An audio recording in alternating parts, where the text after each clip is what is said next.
మోకరించి ఆరాధించడానికి దేవుడు కృప చూపినందుకు గట్టిగా చప్పట్లు కొట్టి దేవుని పరదా చేరిన మనమందరం గట్టిగా చప్పట్లు కొట్టి దేవాది దేవునికి మహిమ ఘనత ప్రభావములు చెల్లునుగాక. హల్లెలూయా. మంచిది. ఈ సమయాన మరి దేవుని వాక్యము చదువుతున్న తదుపరి ప్రార్థన చేసుకుని వాక్య సందేశానికి వెళ్దాం. మత్తయి సువార్త పరిశుద్ధ గ్రంథము ఉన్నవారందరూ మత్తయి సువార్త 26వ అధ్యాయము, మత్తయి సువార్త 26వ అధ్యాయము 18 నుండి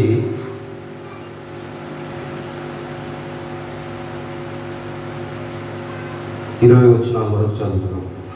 17 నుండి లేదా 17, 18, 19, 20 వచనాలు, ఈ 4 వచనాలు చదువుకుందాం. చదవగలిగిన వారు మత్తయి సువార్త 26వ అధ్యాయము 17 నుండి 20 వచనాల వరకు.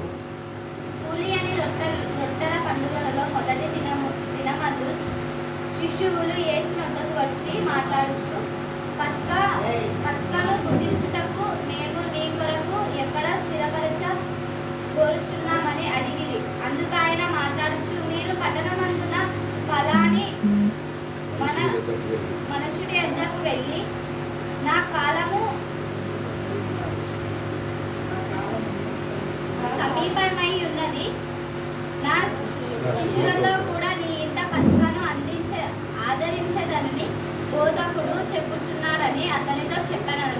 యేసు తామ ఆజ్ఞాపించిన ప్రకారము శిష్యులు చేసి పస్కాను సిద్ధపరిచిరి. సాయంకాలం అయినప్పుడు ఆయన 12 మందిని శిష్యులతో కూడా భోజనమును కూర్చుండెను. దేవుని వాక్యం దీనిని ఆశించున్నాము. దేవుని నామానికి మహిమ కలుగును గాక. హల్లెలూయా. మరి చదవబడిన లేఖనము మన ఇడికిడిలో మనం దీవించబడి ఆశీర్వదించలాగున వాక్య ప్రకారంగా మనము ఉండుటకు సిద్ధపడుటకు మరి ప్రార్థనలో ముందు కొనసాగుదాం. ప్రార్థన చేసుకుందాం. చదవబడిన వాక్య నిమిత్తమై మన మధ్యలో జోసఫ్ గారు ప్రార్థన చేస్తారు. క్లుప్త ప్రార్థన, సందేశం నిమిత్తమై క్లుప్త ప్రార్థన చేసుకుందాం. మహాపరిశుద్ధుడా, పరలోకమందున్న మా తండ్రి, నైనా ఉదయకాలమున తండ్రి పాడుటకు స్తుతించుటకు ఎవరు మౌనంగా తండ్రి ఏకీభవించండి. తండ్రి మాకు సహాయం చేసిన విధానం బట్టి స్తోత్రములు కృతజ్ఞతలు చెల్లించుకుంటున్నాం తండ్రి. మరి ఈ సమయం మొదలుకొని ముగింపు వరకు దైవజనుడికి కావాల్సినటువంటి నీ తోడు, నీ సహాయము, నీ కృప తండ్రి, నీ మాటలు ఆయన నోటిలో నింపి నిరంతర ఆత్మచేత అభిషేకించి తండ్రి మా అందరికీ నాయనా, చిన్నలకు పెద్దలకు ఇది చెవులు గ్రహించే హృదయం నెమ్మది సహాయం చేయమని, గ్రహించే మనసు దృష్టి మాకు సహాయం చేయవలని కప్పించకుండా తగ్గించుకుంటున్నాం. యేసుక్రీస్తు నామమున వేడుకుంటున్నాం తండ్రి. ఆమేన్. ఆమేన్. హల్లెలూయా. హల్లెలూయా. యేసయ్య పరిశుద్ధ నామమునకే మహిమ కలుగును గాక. ఆయన పరిశుద్ధ నామము సన్నుతించబడును గాక. హల్లెలూయా. గడిచిన బలారాధన మొదలుకొని గడిచిన మాసం నవంబర్ మొదలుకొని ఈ దినము వరకు, ఈ డిసెంబర్ మాసం మొదటి వారము వరకు దేవుడు ఎంతో మనందరికీ కృప చూపి బలపరిచి మంచి ఆరోగ్యమును శక్తినిచ్చి మరొకనాడు ఆయన ప్రభు బల్ల ఆరాధనలో పాలివారిగా చేసిన దేవుడు మహిమనందుకొనుగాక. చేరిన మీ అందరికీ ప్రభు అయిన యేసు పరిశుద్ధ నామములో శుభాలు తెలియజేస్తూ అందరికీ వందనాలు తెలియజేస్తూ ఉన్నాను. అందరూ క్షేమంగా ఉన్నారా? దేవునికి మహిమ కలుగునుగాక. అందరూ బాగుండాలి, సంతోషంగా ఉండాలి, దేవుని స్తుతించాలి, ఆయన రాజ్య వారసులుగా మనమందరం ఉండాలి. హల్లెలూయా. మంచిది. క్రీస్తునందు ప్రియమైన దేవుని బిడ్డలారా, దేవుని వాక్యము, చదవబడిన వాక్యము, వినగలిగిన వాక్యము, విశ్వాసములో స్థిరపరచబడిన వాక్యము. ఇందాక చదవబడుకున్న మాట ఒక మాట మీతో పంచుకోవాలని ఆశపడుతూ మరొకసారి ఈ మాటను చదువుతూ 18వ వచనం. అందుకాయన అనగా ప్రభు అయిన యేసు క్రీస్తు వారు, మీరు పట్టణమందున్న ఫలానా మనుషుని యొద్దకు వెళ్ళి, నా కాలము సమీపించి ఉన్నది, నా శిష్యులతో కూడా నీ ఇంట పస్కాను ఆచరించవలెనని బోధకుడు చెప్పుచున్నాడని అతనితో చెప్పుడు అని. యేసు తన ఆజ్ఞాపించిన ప్రకారము శిష్యులు చేసి పస్కాను సిద్ధపరిచిరి. దేవునికి స్తుతి కలుగును గాక. ప్రియమైన దేవులారా, ప్రభువైన యేసుక్రీస్తుల వారి కాలము సమీపించినది. ఏమా కాలము?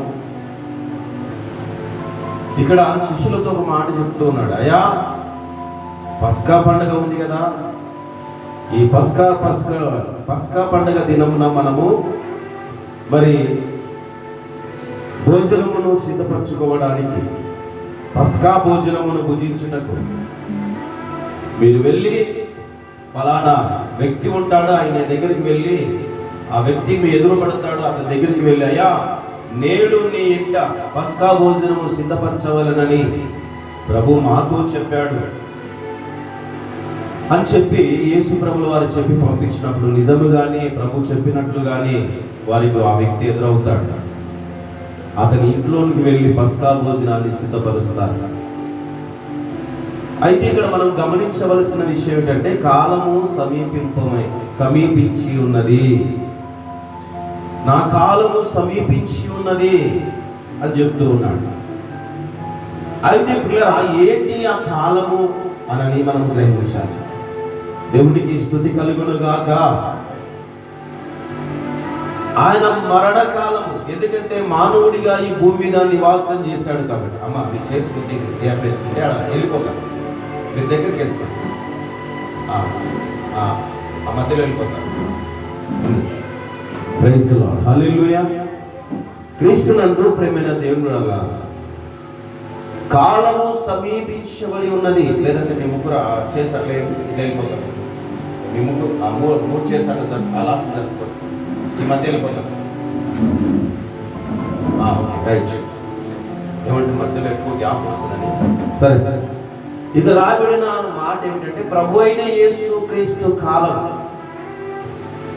ఆయన క్రీస్తుగా, యేసుగా ఈ భూమి మీదకి వచ్చాడు. శరీరముతో 33.5 సంవత్సరములు ఈ భూమి మీద నివసించాడు. ఇక ఆయన ఈ భూమి మీద ఉండడానికి వీలు లేదు. ఆయన మరణకాలము సమీపించి ఉన్నది.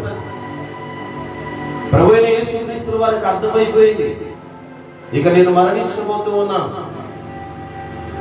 నేను చనిపోబోతూ ఉన్నాను.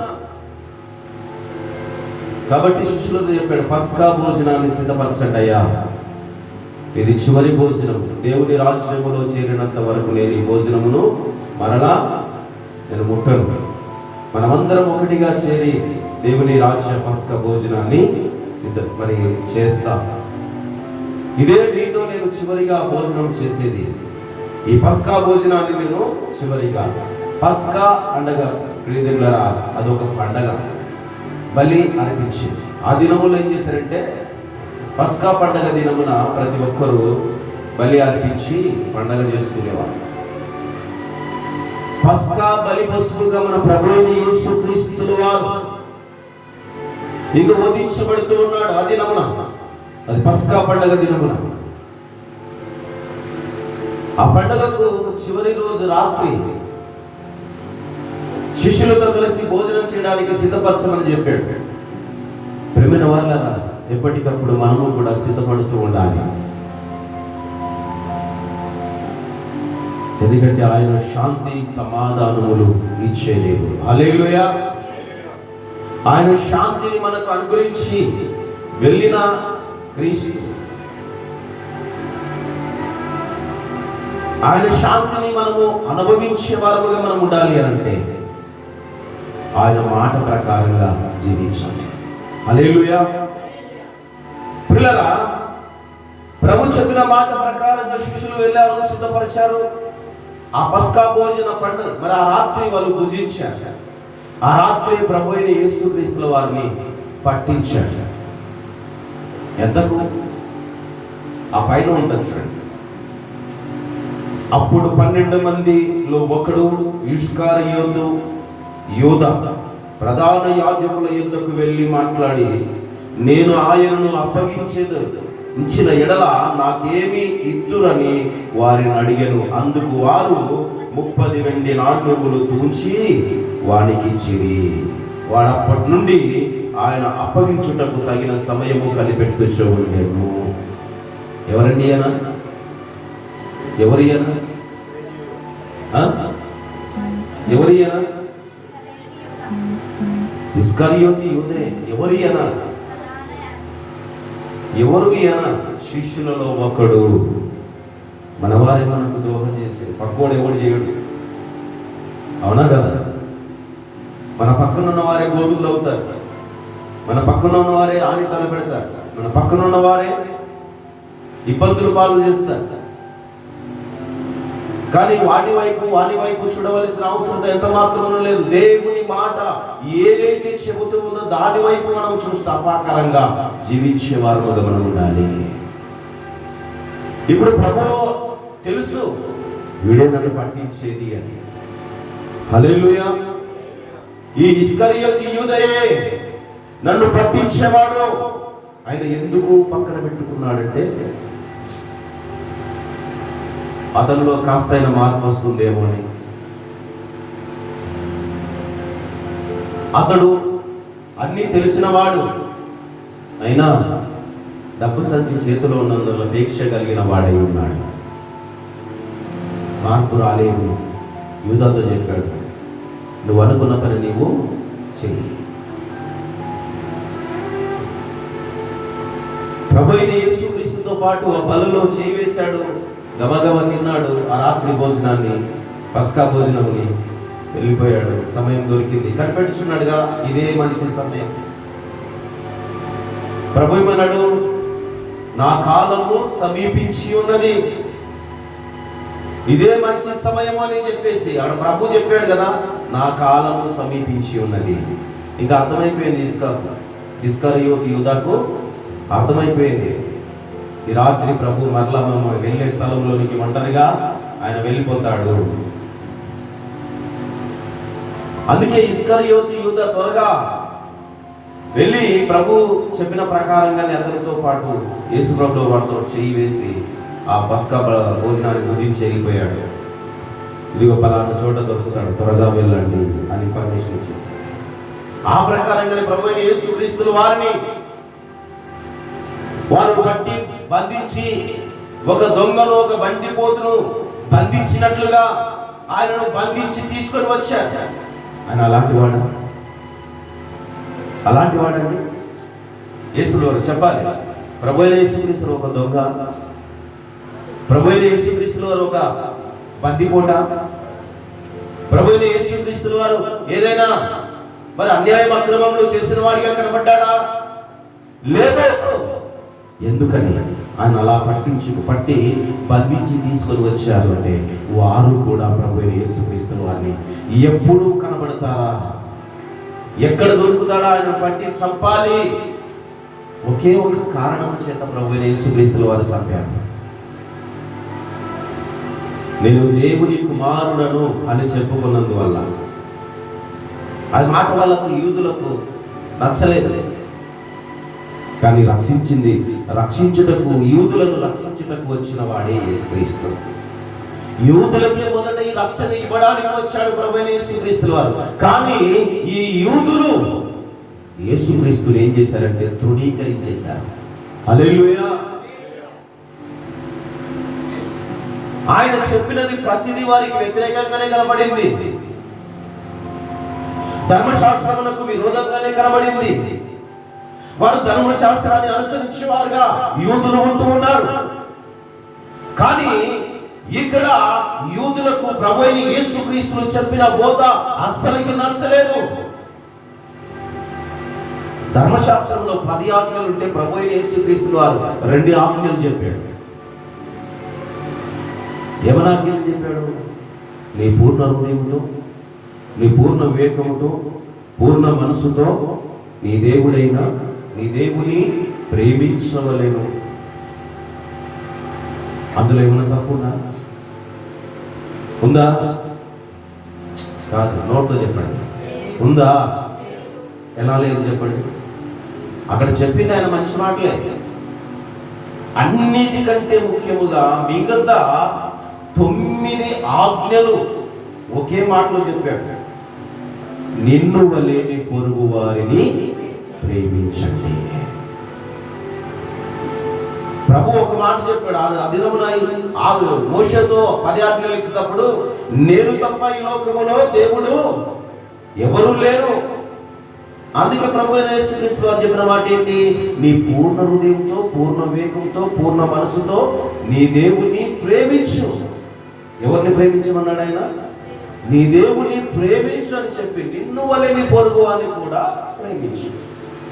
10 ఆజ్ఞలన్నీ ఈ 2 ఆజ్ఞల్లోనే మార్చి అందులో ఇమిడిచ్చారు. అర్థం చేసుకోలేదు యూదులు. పిల్లరా, జాగ్రత్తగా గమనించండి. అందరికీ శాంతినివ్వడానికి వచ్చినవాడు, అందరికీ సమాధానాన్ని కలుగచేయడానికి వచ్చినవాడు. కానీ యూదులు ఆయనను గ్రహించలేకపోయారు. యూదులు ధర్మశాస్త్రానుసారంగానే జీవించేవారిగా కనబడుతూ ఉన్నారు. యూదులు ధర్మశాస్త్రములో ఉన్న మాటలను అనుసరించేవారుగానే ఉన్నారు. ఈయన ఒక ప్రవక్త అని అన్నారు. ఆయనను దేవుని కుమారుడిగా అంగీకరించలేదు. దేవుని కుమారుడే ప్రభు అయిన యేసుక్రీస్తు రక్షకుడిగా మన మధ్యలోకి వచ్చాడు. పితరులైన వారిలో శరీరధారిగా మన మధ్యలో ఆయన మానవ సశరీరుడిగా ఆయన జన్మించాడు. హల్లెలూయా. దేవునికి స్తోత్రం కలుగును గాక. ప్రియమైన దేవుని సంగమా, ఈరోజు ఈ లోకములో నువ్వు వెతుకుతున్న శాంతి క్రీస్తులో దొరుకుతుంది. ఈ లోకములో నువ్వు వెతుకుతున్న సమాధానము క్రీస్తు యేసు నందు ఉంది. శాంతిని, సమాధానాన్ని అనుగ్రహించడానికే వచ్చాడు. దుఃఖపడుతున్న వారిని ఆదరించి, ఓదార్చి, శాంతి సమాధానములో నెమ్మదిని ఇచ్చాడు ప్రభు యేసుక్రీస్తు. హల్లెలూయా. క్రీస్తునందు ప్రేమైన దేవుని బిడ్డలారా, మనుషుడు శ్రమానుభవములు అనుభవించుటకే పుట్టి ఉన్నాడని యోబు భక్తుడు తెలియపరిచాడు. ఆ శ్రమ అనుభవాల నుండి మరి వారు అనుభవించకుండా ఉండాలని, సుఖముగా, సమాధానముగా, శాంతితో జీవించాలని ప్రభు అయిన యేసుక్రీస్తు వారు ఈ భూమికి మానవ పోలికగా వచ్చాడు. ఆయన ఒక వెలుగుగా ఈ భూమికి వచ్చాడు. ఆయన ఒక రక్షకుడిగా ఈ భూమికి వచ్చాడు. ఒక విమోచకుడిగా ఈ భూమికి వచ్చాడు. అన్నీ ఆయన మనకన్నిటినీ అనుగ్రహించిన వాడై చివరిగా ఆయన చెప్పిన మాట ఏమిటి తెలుసా? నా శాంతినే మీకు అనుగ్రహించుచూ వెళ్తున్నాను. హల్లెలూయా. ఒక ఏటే ఇదంతా, ఒక్కటే ఒక ఏటేసి. దేవునికి స్తుతి కలుగును గాక. హల్లెలూయా. నా శాంతిని మీకు అనుగ్రహించుచూ ఉన్నాను. ఆయన శాంతి ఏంటి? ఆయన శాంతి ఎలాంటిది? నెమ్మదిని కలుగజేసేది. శ్రమలు అనుభవించుచున్న మనిషిని, బాధపడుతున్న మనిషిని, దుఃఖపడుచున్న మనిషిని దేవుడు ఓదార్చిన వాడిగా కనబడుతూ ఉన్నాడు. ప్రభు అయిన యేసుక్రీస్తు వారే రక్షకుడై ఈ భూమికి వచ్చాడు. కన్య మరియ గర్భమున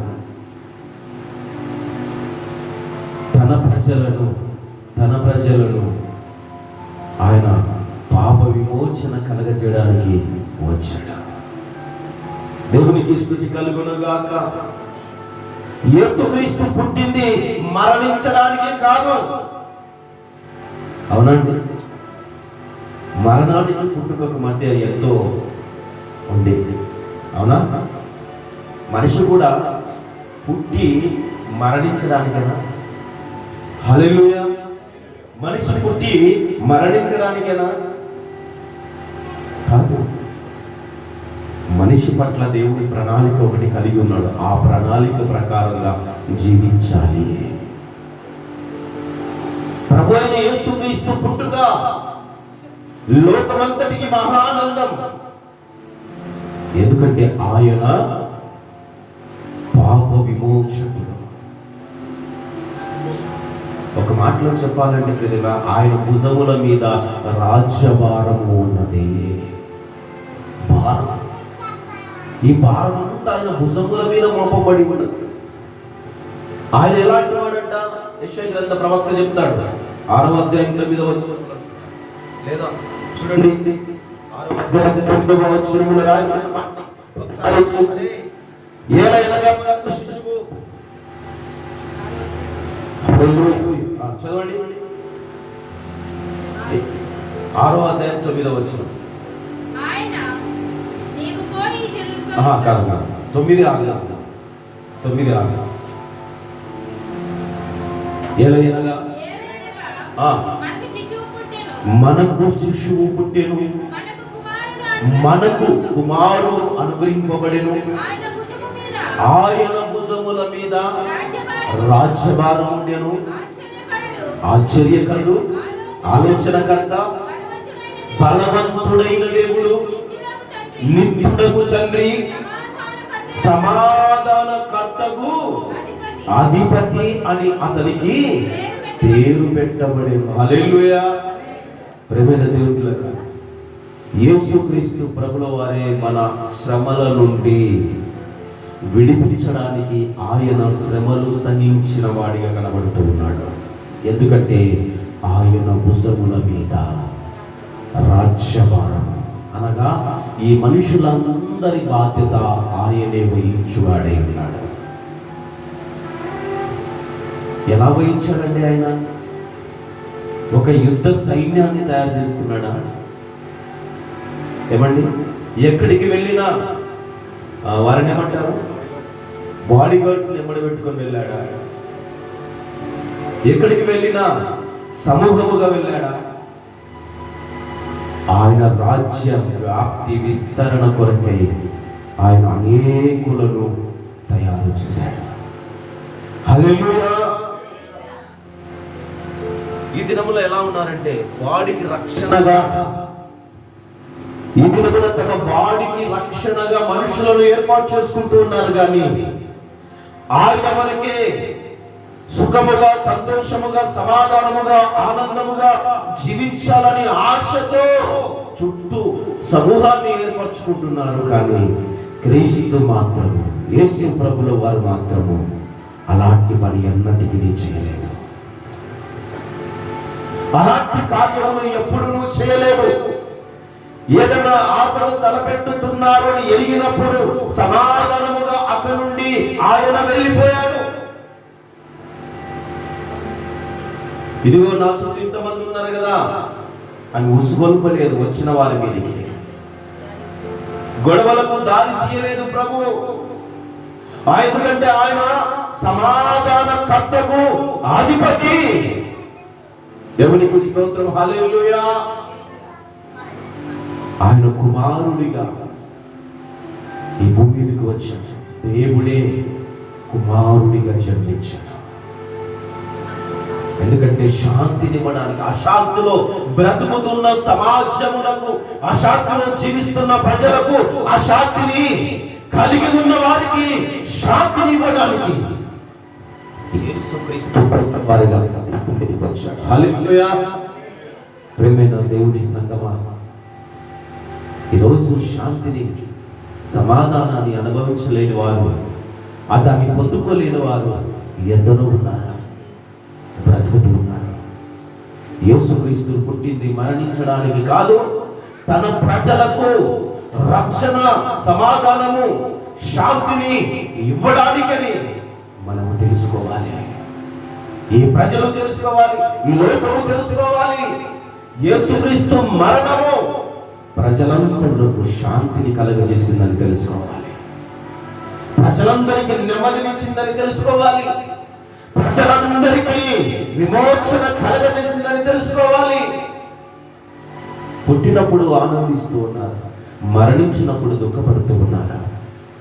ప్రేమైన దేవుని బిడ్డ, పుట్టిన దినముల కంటే మరణ దినము మేలన్నాడు ప్రసంగి భక్తుడే. ప్రసంగి రాసిన సొలొమోను గారు చెప్పిన మాట. ఒకసారి 7వ అధ్యాయం చేయండి, అందులో ఉంటాయి 2వ వచనం అనుకుంటాను. 7వ అధ్యాయం ప్రసంగి గ్రంథం. అక్కడ చక్కటి మాట తెలియపరుస్తూ ఉన్నాడు. తీసిన వారు త్వరగా చదవండి. ప్రసంగి గ్రంథం 7వ అధ్యాయం మొదటి వచనంలో అంటాడు, సుగంధ తైలముల కంటే మంచి పేరు మేలు అని అంటాడు. ఒకరి జన్మదినము కంటే మరణ దినమే మేలు. ప్రభువైన యేసుక్రీస్తు జన్మించినది మన కోసము మరణించడానికి, తన కోసం కాదు. ఈ దినముల కుటుంబాలు ఉన్నాయి, సమాజాలు ఉన్నాయి, లోకములో ఎన్నో బంధాలు ఉన్నాయి. వాటి కోసమే మనుషులు ప్రయాసపడుతూ ఉన్నారు. వాటి కోసమే మనుషులు ఆరాటపడుతూ ఉన్నారు. బంధాలకి, కుటుంబాలకి ప్రాధాన్యత కలిగిన మనుషులుగా ఉంటూ ఉన్నారు. ప్రభువైన యేసుక్రీస్తు ఈ లోకము కొరకు వచ్చాడు. ఈ లోకమే తన ఇల్లు అనుకున్నాడు. ఈ లోకమే తన ప్రజలు అనుకున్నాడు. ఈ లోకమే తన సమూహముగా మార్చుకున్నాడు. ఈ లోకమునే తన సైన్య సమూహముగా పెట్టుకున్నాడు. బలగాలు ఏర్పరచుకోలేదు ఆయన, ఒక సమూహాన్ని ఏర్పరచుకోలేదు. లోకమే తన ఇల్లు అనుకుని ఆ ఇంటిలో ఉన్న ప్రజల కోసము పాపములో, చెడులో, అన్యాయం, అక్రమంలో బ్రతకకూడదని ఎన్నో నేర్పించాడు. ఇలాంటి ప్రభు అయిన యేసుక్రీస్తుని హింసలు పెట్టారు, బాధలు పెట్టారు, అవమానపరిచారు, చివరికి సిలువ వేశారు. ఎవరో తెలుసా? ఎవరో ఆయన సిలువ వేసింది తెలుసా? మనమే ఆయన సిలువ వేసినది. ఇప్పటికీ నేను క్రీస్తుని, యేసుక్రీస్తుని అని ఆయన మరలా వచ్చినా కూడా సిలువ వేయడానికి సిద్ధంగా ఉంది ఈ లోకం. హల్లెలూయా. అందుకే క్రీస్తునందు శ్రమల నుండి నిన్ను విడిపించడానికి, ఆ శ్రమ అనుభవాల నుండి నిన్ను బలపడగా విడిపించడానికి యేసుక్రీస్తుగా ఈ భూమి మీదకి వచ్చాడు. ఎందుకంటే ఈ లోకము పాపిష్టి జనాంగము. ఎంతైనా తన కామంట కానీ మనుషులు అది తెలిసి కూడా రాయింది. దేవుని నామానికి స్తుతి కలుగునుగాక. హల్లెలూయా. చూడండి, యెషయా గ్రంథము 1వ అధ్యాయం 3వ వచనాన్ని ఒకసారి మనం చూస్తే, 3-4 వచనాలు చూస్తే అక్కడ అంటాడు, ఎత్తు తన కామందును ఎరుగును, గాఢ సొంతవాణ్ణి దొడ్డిని తెలుసుకొనును. ఇశ్రాయేలీయులకు అనగా దేవుని పిల్లలకు తెలివి లేదు. నా జనులు ఏ చింపరు, పాపిష్టి జనమా, దోషభరితమైన ప్రజలారా, దుష్ట సంతానమా, చెరుపు చేయు పిల్లలారా, మీకు శ్రమ. వారు యెహోవాను విసర్జించి ఉన్నారు, ఇశ్రాయేలుల పరిశుద్ధ దేవుని దూషించరు. ఆయనను విడిచి తొలగిపోయి ఉన్నారు. అర్థమవుతుందా? దేవుని దూషించిన ప్రజలు, దేవుని ఇబ్బందులు పెట్టిన ప్రజలు ఏమైపోయారంటే విడిచిపెట్టి వెళ్ళిపోయారు. కానీ దేవుడు మాత్రము వారిని విడవలేదు. హల్లెలూయా. దేవునికి స్తుతి కలుగునుగాక. ప్రియమైన దేవుని బిడ్డలారా, నిన్ను విడుదల చేయడానికి, నీకు విమోచన కలగజేయడానికి ఉన్నవాడు, జీవించడానికి వచ్చిన వాడు, కడపటి వాడు కూడా ఆయనే. హల్లెలూయా.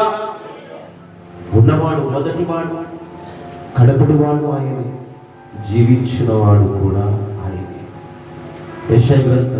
ప్రకటన గ్రంథం 1వ అధ్యాయం 18వ వచనంలో మనం ఈ మాట చూడండి, జీవించినవాడు అని కూడా అక్కడ ఉంటుంది. ఆ 2 మాటలు చెప్పిన తర్వాత మొదటివాడు, కడపటివాడు, అక్కడ ఇంకో మాట చూడండి. యెషయా గ్రంథం 1:18 చదవడం త్వరగా.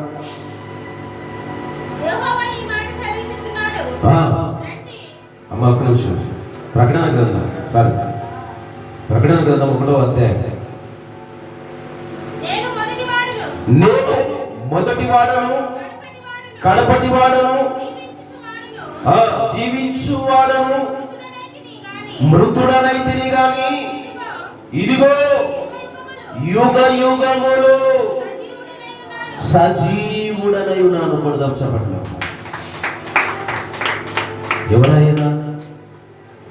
ఎవరాయనండి? దేవుడిగా ఉన్నవాడు మొదటివాడు ఆయనే.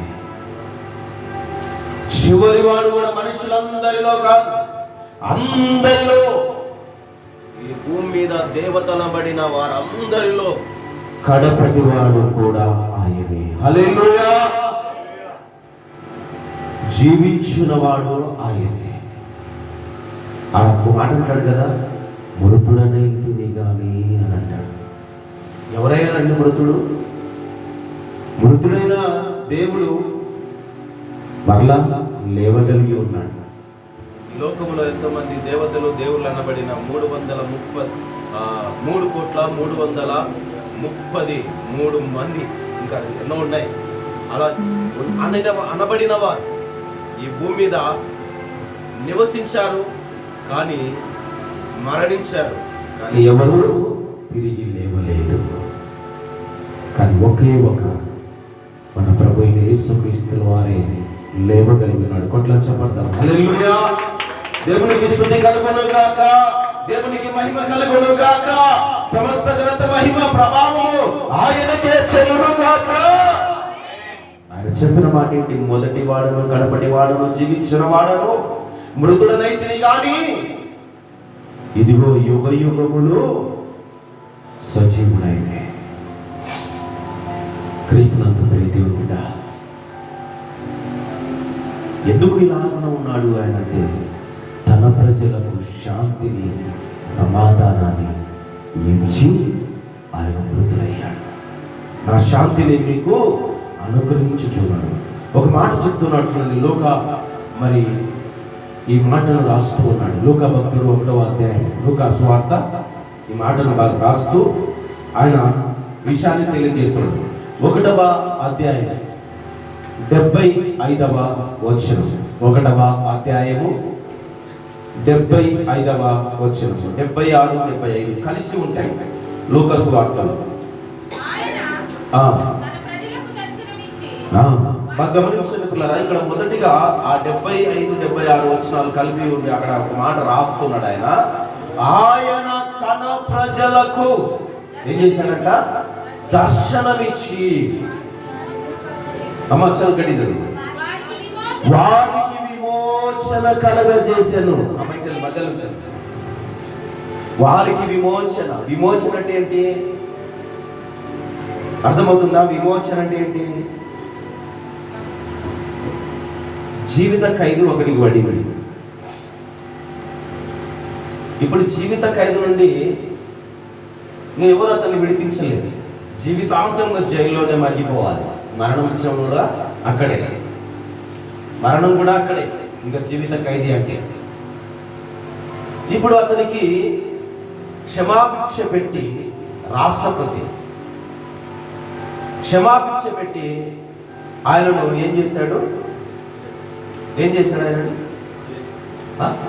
చెప్పాలి, విడిపించాడు. అవునా? విడిపించేశాడు. అంటే ఇప్పుడు అతనికి ఏం కలిగింది? జీవిత ఖైదీగా ఉన్న వ్యక్తికి ఒక రాష్ట్రపతి ద్వారా విమోచన కలిగింది, విడుదల కలిగింది. ప్రియదేవుని బిడ్డ,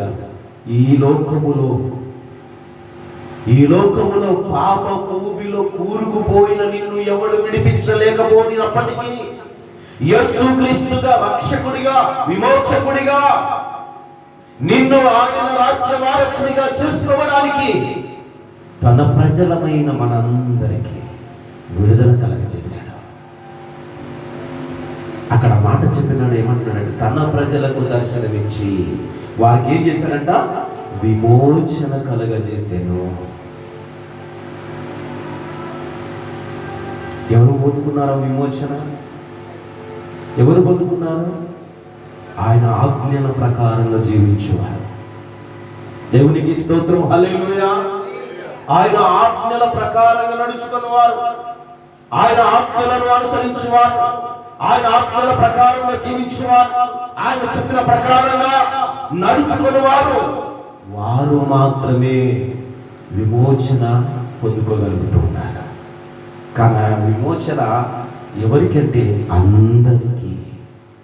ఎందుకంటే ఆయన అందరికీ ప్రభువై ఉన్నాడు. హల్లెలూయా. ఆయన అందరికీ ప్రభువై ఉన్నాడని దేవుని వాక్యం చెబుతుంది. ఎందుకంటే ఆయన సమాధానమునకు కర్త. హల్లెలూయా. ఆయన భుజముల మీద రాజ్యము భారము మోయబడి ఉన్నది. ఆయన ఆశ్చర్యకరుడుగా, ఆలోచనకర్తగా, ఆయన నిత్యుడకు తండ్రిగా, సమాధానకర్తకు అధిపతిగా ఈ భూమికి వచ్చాడు. అందుకే మనము ఆయన శాంతిని కలిగి ఉండాలి, ఆయన సమాధానమును మనము కలిగి ఉండాలి. అందుకే తన ప్రజలకు దర్శనమిచ్చే వారికి విమోచన కలగజేస్తారు. విమోచన కలగజేయటం వల్ల బాధలో ఉన్న వారికి ఏం కలుగుతారండి? బాధలో ఉన్న వారు ఎలా ఉంటారు? బాధలో ఉన్న సడన్గా ఆ బాధ తొలగిపోయింది, అప్పుడు ఎట్లుంటుంది? నెమ్మది, ప్రశాంతత, శాంతి. ఇన్నాళ్ళు బాధను అనుభవించాను, ఇన్నాళ్ళు దుఃఖంలో పడి ఉన్నా, ఇన్నాళ్ళు కష్టాల్లో ఉన్నా, ఇన్నాళ్ళు నాకు ఎవరునో నన్ను ఆదుకున్న వారు లేదు. ఇప్పుడు ఆదుకోవడానికి ఇదిగో ఫలానా వ్యక్తి వచ్చాడు అని ఆ వ్యక్తి ఏమవుతాడు? విడుదల పొందుకోగలుగుతాడు. హల్లెలూయా. సమాధానంగా ఉండగలుగుతాడు, సంతోషంగా ఉండగలుగుతాడు, కుటుంబంతో నెమ్మదితో జీవించగలుగుతాడు. దేవునికి స్తోత్రం, హల్లెలూయా. క్రీస్తునందు ప్రియమైన దేవుని సంగమా, ఒక్కసారి ఆలోచించండి. క్రీస్తు యేసు దగ్గరలోనే సమాధానం దొరుకుతుంది, క్రీస్తు యేసులోనే శాంతి దొరుకుతుంది. ఈ లోకములో దేనిలో దొరకని శాంతి యేసుక్రీస్తులో శాశ్వతమైన శాంతి, సమాధానము దొరుకుతుంది. అందుకే ప్రియమిత్రులారా, తన ప్రజలకు దర్శనమిచ్చి ఆయన విమోచన కలగజేసిన దేవుడు. ప్రియమిత్రులారా, యేసుక్రీస్తుల ద్వారా విడుదల పొందిన వారికి శాంతికరమైన యేసయ్య ఉన్నాడని దేవుని వాక్యం చెబుతుంది. మొదటి యోహాను రాసిన పత్రిక, ఆయన ప్రియ శిష్యుడైన యోహాను గారు ఈ పత్రికను, మొదటి యోహాను పత్రికను రాస్తూ 2వ అధ్యాయం 2వ వచనములో ఈ విషయాన్ని తెలియజేస్తూ ఉన్నాడు. చదువుదామా మాటని. ఆయనే మన పాపములకు శాంతికరమై ఉన్నాడు.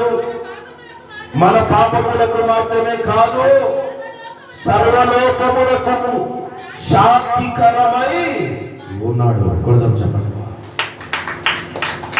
దేవునికి స్తోత్రం కలుగును గాక. హల్లెలూయా. ఎవరికి శాంతికరమై ఉన్నాడు ఆయన? తన ప్రజలకు మాత్రమే కాదు గాని ఈ సర్వలోకమంతటికి ఆయన ఏమై ఉన్నాడు? శాంతికరమై ఉన్నాడు. సమాధానకర్తకు అధిపతి ఆయన. ప్రియమైన వాళ్ళారా, ప్రియ దేవుని సంగమా, దేవుని సన్నిధానములో నువ్వు ఆయన శాంతిని పొందుకోవాలి, ఆయన కృపను పొందుకోవాలి, ఆయన సమాధానమును పొందుకోవాలి. ఏదో పెడుతున్నారని వచ్చేవారుగా ఉండకూడదు, ఏదో పెడుతున్నారు కదా అని వచ్చేవారుగా ఉండకూడదు. పెట్టినా పెట్టకపోయినా దేవుని మాట నీకు జీవమునిస్తుంది. హల్లెలూయా. భౌతికమైన దాని కోసం కాదు ఆరాటం, నీ ఆత్మలో జీవించడానికి నీవు ఆరాటపడాలి. అది యేసుక్రీస్తులో ఉన్నది. క్రీస్తు యేసునందు నిత్య జీవము నీకు. ప్రియులారా, జాగ్రత్తగా విచారించు. యేసయ్య నీకోసమే శాంతికరమై ఉన్నాడు ఆయన. చూడండి, యోహాను సువార్త 14వ అధ్యాయం, యోహాను సువార్త 14వ అధ్యాయం 27వ వచనాన్ని ఒకసారి చదువుదాం. 27వ వచనం, 14వ అధ్యాయం 27వ వచనం. కలవర పడకడని చెప్తున్నాడు అక్కడ.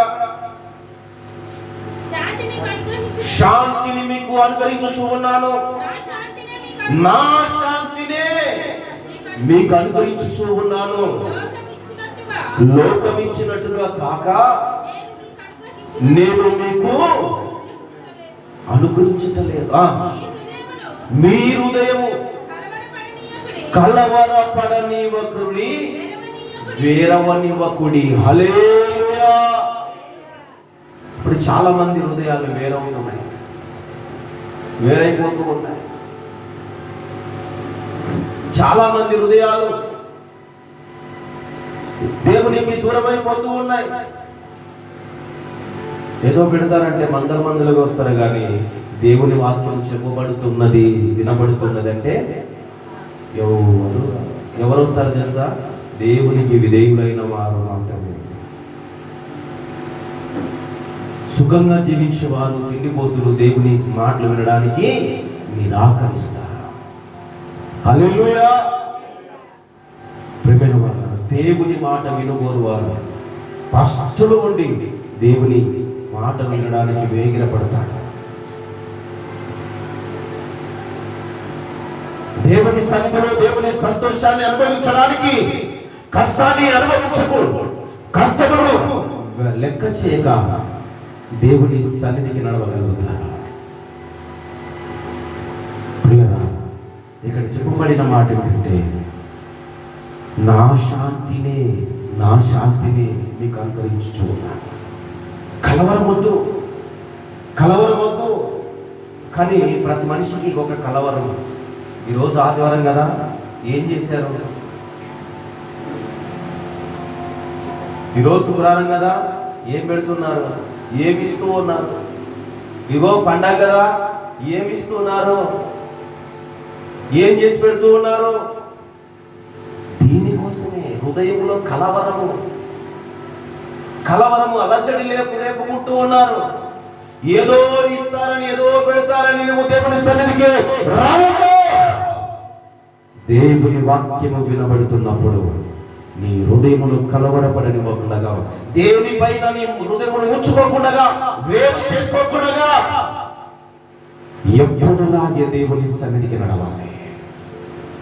హల్లెలూయా. అప్పుడే నువ్వు శాంతి సమాధానముగా కుటుంబముతో జీవించగలుగుతావు. ఎందుకంటే ప్రియదేవులారా, ఆయన ఫుడ్ పెట్టి పిలిచాడా? 3 రోజులు పస్తులు పెట్టి దేవుని వాక్యాన్ని బోధించాడు. 3 రోజులు ఆ కొండ మీద ప్రసంగం చేశాడు ప్రభు అయిన యేసుక్రీస్తు వారు. 3 రోజులు అనేక విషయాలకు వారికి బోధించాడు. రోజు కింటాల్ బియ్యం తీసుకుని వచ్చి ఏ దాన్ని పడితే ఆ దాన్ని వధించి అక్కడ వారికి భోజనము మటంతో పెట్టలేదు. ఏమండి, పస్తులు ఉండి ఆ 3 రోజులు దేవుని వాక్యాన్ని వినగలిగారు. చివరికి వారి మీద కనికరం పుట్టింది ప్రభునకు. కనికరము పుట్టినప్పుడు వారి గురించి ఆలోచన చేసి శిష్యులతో మాట్లాడతా, అయ్యా మీ దగ్గర ఏదైనా ఉందా వీరికి పెట్టడానికి? 3 రోజులు పస్తులుగా ఉన్నారు. 3 రోజులు అన్నపానములు మానివేసి నా మాటలు విన్నారు. వీరిని ఒట్టిగా అట్లానే పంపించడం నాకు ఇష్టం లేదు. ఏదైనా మీ దగ్గర ఉందా అంటే శిష్యులు, ఇంతమందికి మేము ఎక్కడి నుంచి సిద్ధపరచాలయ్యా? ఇంతమందికి మేము ఎక్కడి నుంచి సిద్ధపరచాలి? ఒక పిల్లవాడు నా దగ్గర 2 చేపలు 5 రొట్టెలు తీసుకురా, సరిపోతాయా? చిన్నగా ఒక ముక్క సించి ఇచ్చినా కూడా, ఇంత చిన్నగా దించి ఇచ్చినా కూడా సరిపోదండి. 2 చేపలు 5 రొట్టెలు అవుతాయా? మరి అయిందే. 5,000 మందికి అక్కడ చెప్తున్నాడు, పురుషులు కాక పిల్లలు స్త్రీలు భుజించిరి అని రాయబడి ఉంది. పురుషులు 5,000 మంది తిన్నారు, వారు కాక. అంటే అప్పుడు భార్య పిల్లలు ఏం తినాలంటే భార్య పిల్లలతో దేవుని సన్నిధికి రారలే. ఏదైనా పెడుతున్నారంటే కుటుంబాన్ని మొత్తం జవరుకొరపుతారు. ఆ రోజు ఇంట్లో ఏముండదు, మొత్తం పిల్లని చిన్నవాడిని పెద్దవాడిని సంకలేసుకొని మొత్తం వేసుకొని చర్చిలో చూస్తుంటారు. ఇంతసేపు చెప్తాడు, ఇంకా వాసన గుమగుమలాడుతుంది. తిందామనుకుంటే ఇంతసేపు సోది పెట్టాడు పాస్టర్ గారు. దేనిపైన మనసు పెట్టి వచ్చారు వాళ్ళు? ఆ వాసన గుమగుమలాడుతుంటే దానిపైన వాసన, దాని మీద మనసు పెట్టారు. అయిపోతే తినేస్తాం. కానీ ఆనాడు దేవుని పిల్లలు దేని మీద మనసు పెట్టారు తెలుసా? ఆ 3 రోజులు యేసు ప్రభుల వారు ఆ కొండ మీద ప్రసంగం చేస్తుంటే దేవుని మాట మీద మనసు పెట్టారు. లెక్క చేయలేదు అన్నపాన, వాళ్ళకి అస్సలు గుర్తే రాలేదంట. ఆ 3 రోజులు ఎలా గడిచిపోయిందో తెలియని వారికి. ఎందుకంటే అంత ఆ మాటలు వారి జీవితాలకు శాంతికరమై ఉన్నాయి, నెమ్మదినిచ్చాయి. ప్రేమైన దేవుని సంగమా, తిండి కోసం కాదారట, ఏదో పెడుతున్నారన్న దానికోసం కాదు. కుటుంబాన్ని వేసుకొని వచ్చి కూర్చోడే సమూహముగా ఉండేవారిగా ఉండకండి. మన కాదులే కంటే కొన్ని సంఘాలు అలా ఉన్నాయి. మొన్నటి దినాన ఖమ్మం వెళ్ళాను. నిజం చెప్పాలంటే ప్రేమిరా, మనం వేస్ట్ వాళ్ళు ఉండరా. ఖమ్మంకు సెమీ క్రిస్మస్ నన్ను స్పీకర్గా అక్కడ ఆహ్వానించాడు. వచ్చిన వరకు నిజంగా ఎవరు బాప్తిస్మాలు తీసుకున్నవారు కదా అక్కడ. కానీ ఒక్క పూట భోజనం వాడికి, అసలు వారికి భోజనం కూడా ఏర్పాటు చేయలేదు. అయినా యేసుక్రీస్తు జన్మదినం అంట, పండుగంట అని చెప్పేసి వారు అందరూ వచ్చారు. 10 గంటల వరకు దేవుని వాక్యాన్ని బోధించారు. ఆ పల్లెల్లో ఎట్లుంటే చలి అట్లా వణికిస్తూ ఉంది. కానీ అక్కడ ఏర్పాటు చేసిన ఏ పని చేశారు తెలుసా? పైన ఒక టెంట్ పెద్ద వేశాడు, చుట్టూ ఒక గుడారం కట్టినట్టుగా కట్టేశాడు. చుట్టుగా ఒక గుడారం కట్టినట్టుగా కట్టేసి అచ్చగా పెట్టాడు. ఒక ఇంట్లో కూర్చున్నట్టు పెట్టాడు. చాలా వరకు దేవుని వాక్యాన్ని వినగలిగారు వారు సమృద్ధిగా. కానీ దేవుడు నిజంగా మనిషి జ్ఞానం ఒకటైతే దేవుని జ్ఞానం లేదు. నేను ఆ సెమీ క్రిస్మస్ సంబంధించిన వాక్యాన్ని సిద్ధపడి వెళ్ళా. కానీ దేవుడు ఏం చేశాడు తెలుసా? ఆ సందర్భాన్ని బట్టి నువ్వు బోధించవలసినది ఇది కాదు, నేను నిన్ను సిద్ధపరిచాను, కానీ నీవు ఇప్పుడు ఈ సమయంలో బోధించవలసినది ఇది కాదు. వీరి లోకములో సంపాదన కోసం ఆరాటపడుతున్న ప్రజలు, నన్ను ఎరగని వారు, నా జీవమును పొందని వారు, ఇదిగో సంపాదించుకోవలసినది సంపద కాదు జీవము అని ఆ మాట మీద దేవుడు వాక్యాన్ని బోధించాడు. దేవుడు నాతో మాట్లాడాడు. సంపాదించుకోవలసింది సంపద కాదు, జీవము. ఆ సందేశం మీద 10 గంటల వరకు నాకు ఎన్ని గంటలకు ఇచ్చారు మైకు అంటే 8:45కి ఇచ్చారు. అయినా ఎవరు కదలడం లేదు. ఒక ఆయన మాత్రం మామూలుగా ఇబ్బంది పెట్టాలండి. ఫుల్ తాగి ఉన్నాడు. పాటలు పాడేంత వరకు ఏమనలేదు, ఎందుకంటే పాటలు పాడుతుంటా జీవంగా ఉన్నాడు బాగా. ఎందుకంటే ఈ ఊపిడికి సరిపోయింది. ఆయన లోపల ఇంకొకడు ఊపుతున్నాడు, ఈ బయట డ్రమ్స్ కొట్టి బాగా పాటలు పాడుతున్నారు. ఆ ఊపిడికి బాగా ఉజ్జీవంగా ఉన్నాడు.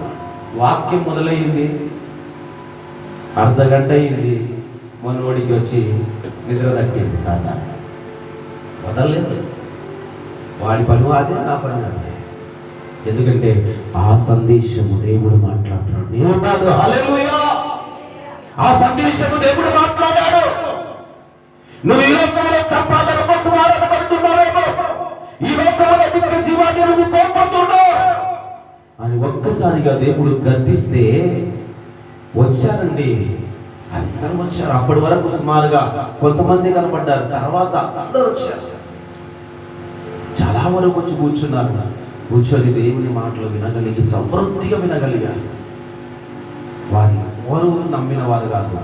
వారు అన్నారు తర్వాత వాక్యం అయిపోయిన తర్వాత, అయ్యా మీరు మరొక్కసారి మా మధ్యలో ఉంటారు, ఈ పాస్టర్ గారు మాకు మీరు వస్తున్నట్టు ఒక మాట కూడా చెప్పలేదు అన్నాడు. మీరు వస్తున్నట్టు మాకు ఒకసారి ఒక మాట కూడా చెప్పలేదు. అయ్యా ఈసారి కానీ అయ్యని పిలిపించినప్పుడు కంపల్సరీ మాకు ఒక రోజు ముందే చెప్పండి. ఆ రాత్రి నన్ను పోనివ్వకుండా అడ్డుపడ్డారు. ఇంత టైం అయింది అయ్యా, 11 అయిపోయింది, రాత్రుల్లో బస్సులో ఏం లేవు, ఎలా వెళ్ళిపోతారు? లేదు, నేను కంపల్సరీ వెళ్ళాలి. నేను శనివారం వాక్యం సిద్ధపడాలి, ఆదివారం బల్లారాధన వాక్య సందేశాన్ని అందించాలి. ఈ శుక్రవారం రాత్రి నేను ఇక్కడే పడుకున్నాను. మార్నింగ్ బయలుదేరితే రాత్రి నాకు మళ్ళీ అక్కడే కర్నూలు పోవడానికి సుమారు 11 గంటలు కావచ్చు. నేను వాక్యం చూసుకోలేను. పగులు జర్నీ కూడా నాకు సరిపోదు, అందుకని నేను రాత్రులు ఎక్కువ ప్రయాణం చేస్తాను ఎక్కడికి వెళ్ళినా అని చెప్పి వారికి చెప్పి బలవంతంగా వచ్చేసాను. పరిమితులు ఎందుకు ఈ మాట మీతో పంచుకుంటున్నానంటే, దేవుని వాక్యం సమృద్ధిగా క్రీస్తును నమ్మిన వారిలో కాదు, అన్యుల మధ్య, యేసుక్రీస్తుని విశ్వసించని వారి మధ్య దేవుని వాక్యము సమృద్ధిగా ఆ ఖమ్మం జిల్లాలో అందించబడి ఉన్నది. కొరదం చెప్పండి, దేవునికి మహిమ కలుగును గాక. హల్లెలూయా. వాక్యాన్ని వినడానికి రావాలి, కానీ నిజంగా ఆయన అసలు వారికి ఒక ముద్ద భోజనం కూడా పెట్టలేదండి. అందరు ప్రార్థన విన్నారు, ఆ వాక్యం విన్నారు, వెళ్ళిపోయారు. కానీ పిల్లరా, ఈ రోజుల్లో ఇప్పుడు మన ప్రాంత వాసుల్లో, మన కర్నూలు పట్టణంలో ఈ పండగ సీజన్లో ఏం పెడుతున్నారో అని వారు లేకపోలేదు. హల్లెలూయా. క్రీస్తునందు పిల్లరా, ప్రేమైన దేవుని సంగమా, మనకు కావాల్సింది ఏమి తిందామా, ఏమి ధరించుకుందామా, దేని కాదు. మన జీవము ఏమైపోతూ ఉంది, మన ప్రాణము ఎటు వెళ్ళిపోతూ ఉంది, దానికోసము, దాన్ని రక్షించడానికి కోసము ఆరాటపడే సంఘముగా ఉండాలి. నమ్మని వారికి అంత ఆరాటం ఉన్నప్పుడు దేవుని వాక్యం వినడానికి నమ్మిన మనకు ఇంకెంత ఉండాలి. కలవరం ఉండకూడదు, వేరమనివ్వకూడదు మన హృదయాన్ని. దేవుని శాంతిని అనుగ్రహించాడు. ఆ శాంతిని పొందుకున్న మనం అందరము దేవుని వాక్యం ఇంకా ఏం బోధించబడుతూ ఉంది, నేను ఇంకా ఇలాగున్న సమృద్ధైన శివములోనికి వెళ్ళగలుగుతాను అని ఆరాటపడాలి. దేవునికి స్తుతి కలుగును గాక. ప్రేమైన పిల్లరా, ఆ లూకా సువార్త 2వ అధ్యాయము 1వ అధ్యాయము 75వ వచనాన్ని ఒకసారి అక్కడ చదువుకున్నా. పూర్తిగా చదవండి అమ్మ, బాగా చదివేవారు ఒకసారి. లూకా సువార్త 76, 75 వచనాలు, అది పూర్తిగా లాంగ్ ఉంటుంది, చదవండి ఒకసారి. లూకా సువార్త.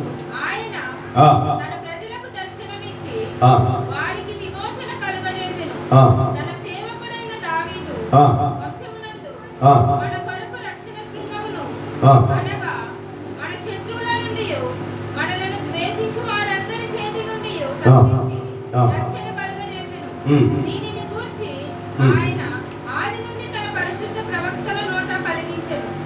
ఆయన మన పితరులను కరుణించుటకును తన పరిశుద్ధ నిబంధనను, అనగా మన తండ్రి అయిన అబ్రహాముతో తాను చేసిన ప్రమాణమును జ్ఞాపకము చేసుకొనుటకును మన శత్రువుల చేతిలో నుండి విడిపింపబడి మన జీవిత కాలమంతా నిర్భయులమై ఆయన సన్నిధి పరిశుద్ధముగాను నీతిగాను ఆయనను సేవింపను అనుగ్రహించుటకును ఈ రక్షణ కలగజేసెను.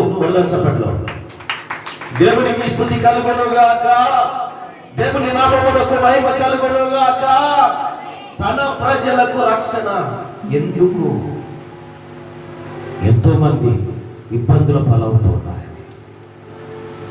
ఎంతో మంది శత్రువుల బారిన పడి ఉన్నారు. ద్వేషించబడిన వారిగా కనబడుతూ ఉన్నారు. తృణీకరించబడిన వారిగా కనబడుతూ ఉన్నారు.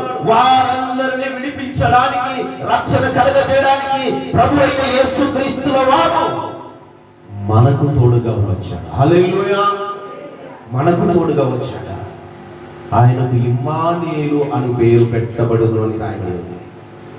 ఇమ్మానుయేలు అని పేరు పెట్టబడును అని అంటే దేవుడు మనకు తోడు. భాషాంతరమున దేవుడు మనకు తోడని మత్తయి సువార్త 21వ అధ్యాయము 25 వచనములో ఉంటుంది. అక్కడ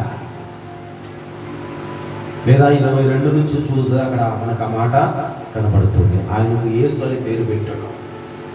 ఆ తర్వాత ఇమ్మానుయేలు అనే పేరు అని పెట్టమంటే భాషాంతరమున దేవుడు తోడని అర్థమిస్తుందని చెప్తున్నాడు.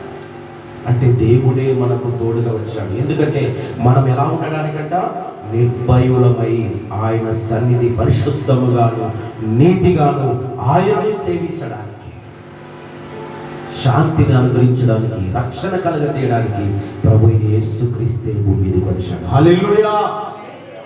ప్రభువైన యేసుక్రీస్తే భూమి మీదకి వచ్చాడు. ప్రియ దేవుని సంగమా, ఈరోజు నువ్వు శాంతిని అనుభవించలేకపోతూ ఉన్నావేమో, ఈరోజు సమాధానముగా జీవించలేకపోతూ ఉన్నావేమో. ఇగో దేవుడు ఒక మాట చెప్తున్నాడు.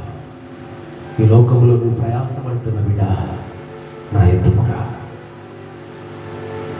ప్రయాసపడి భారం వహించున్నప్పుడు మరి సమస్త జనులారా నా ఎద్దుకు రండి, నేను మీకు విశ్రాంతిని కలగజేస్తానంట.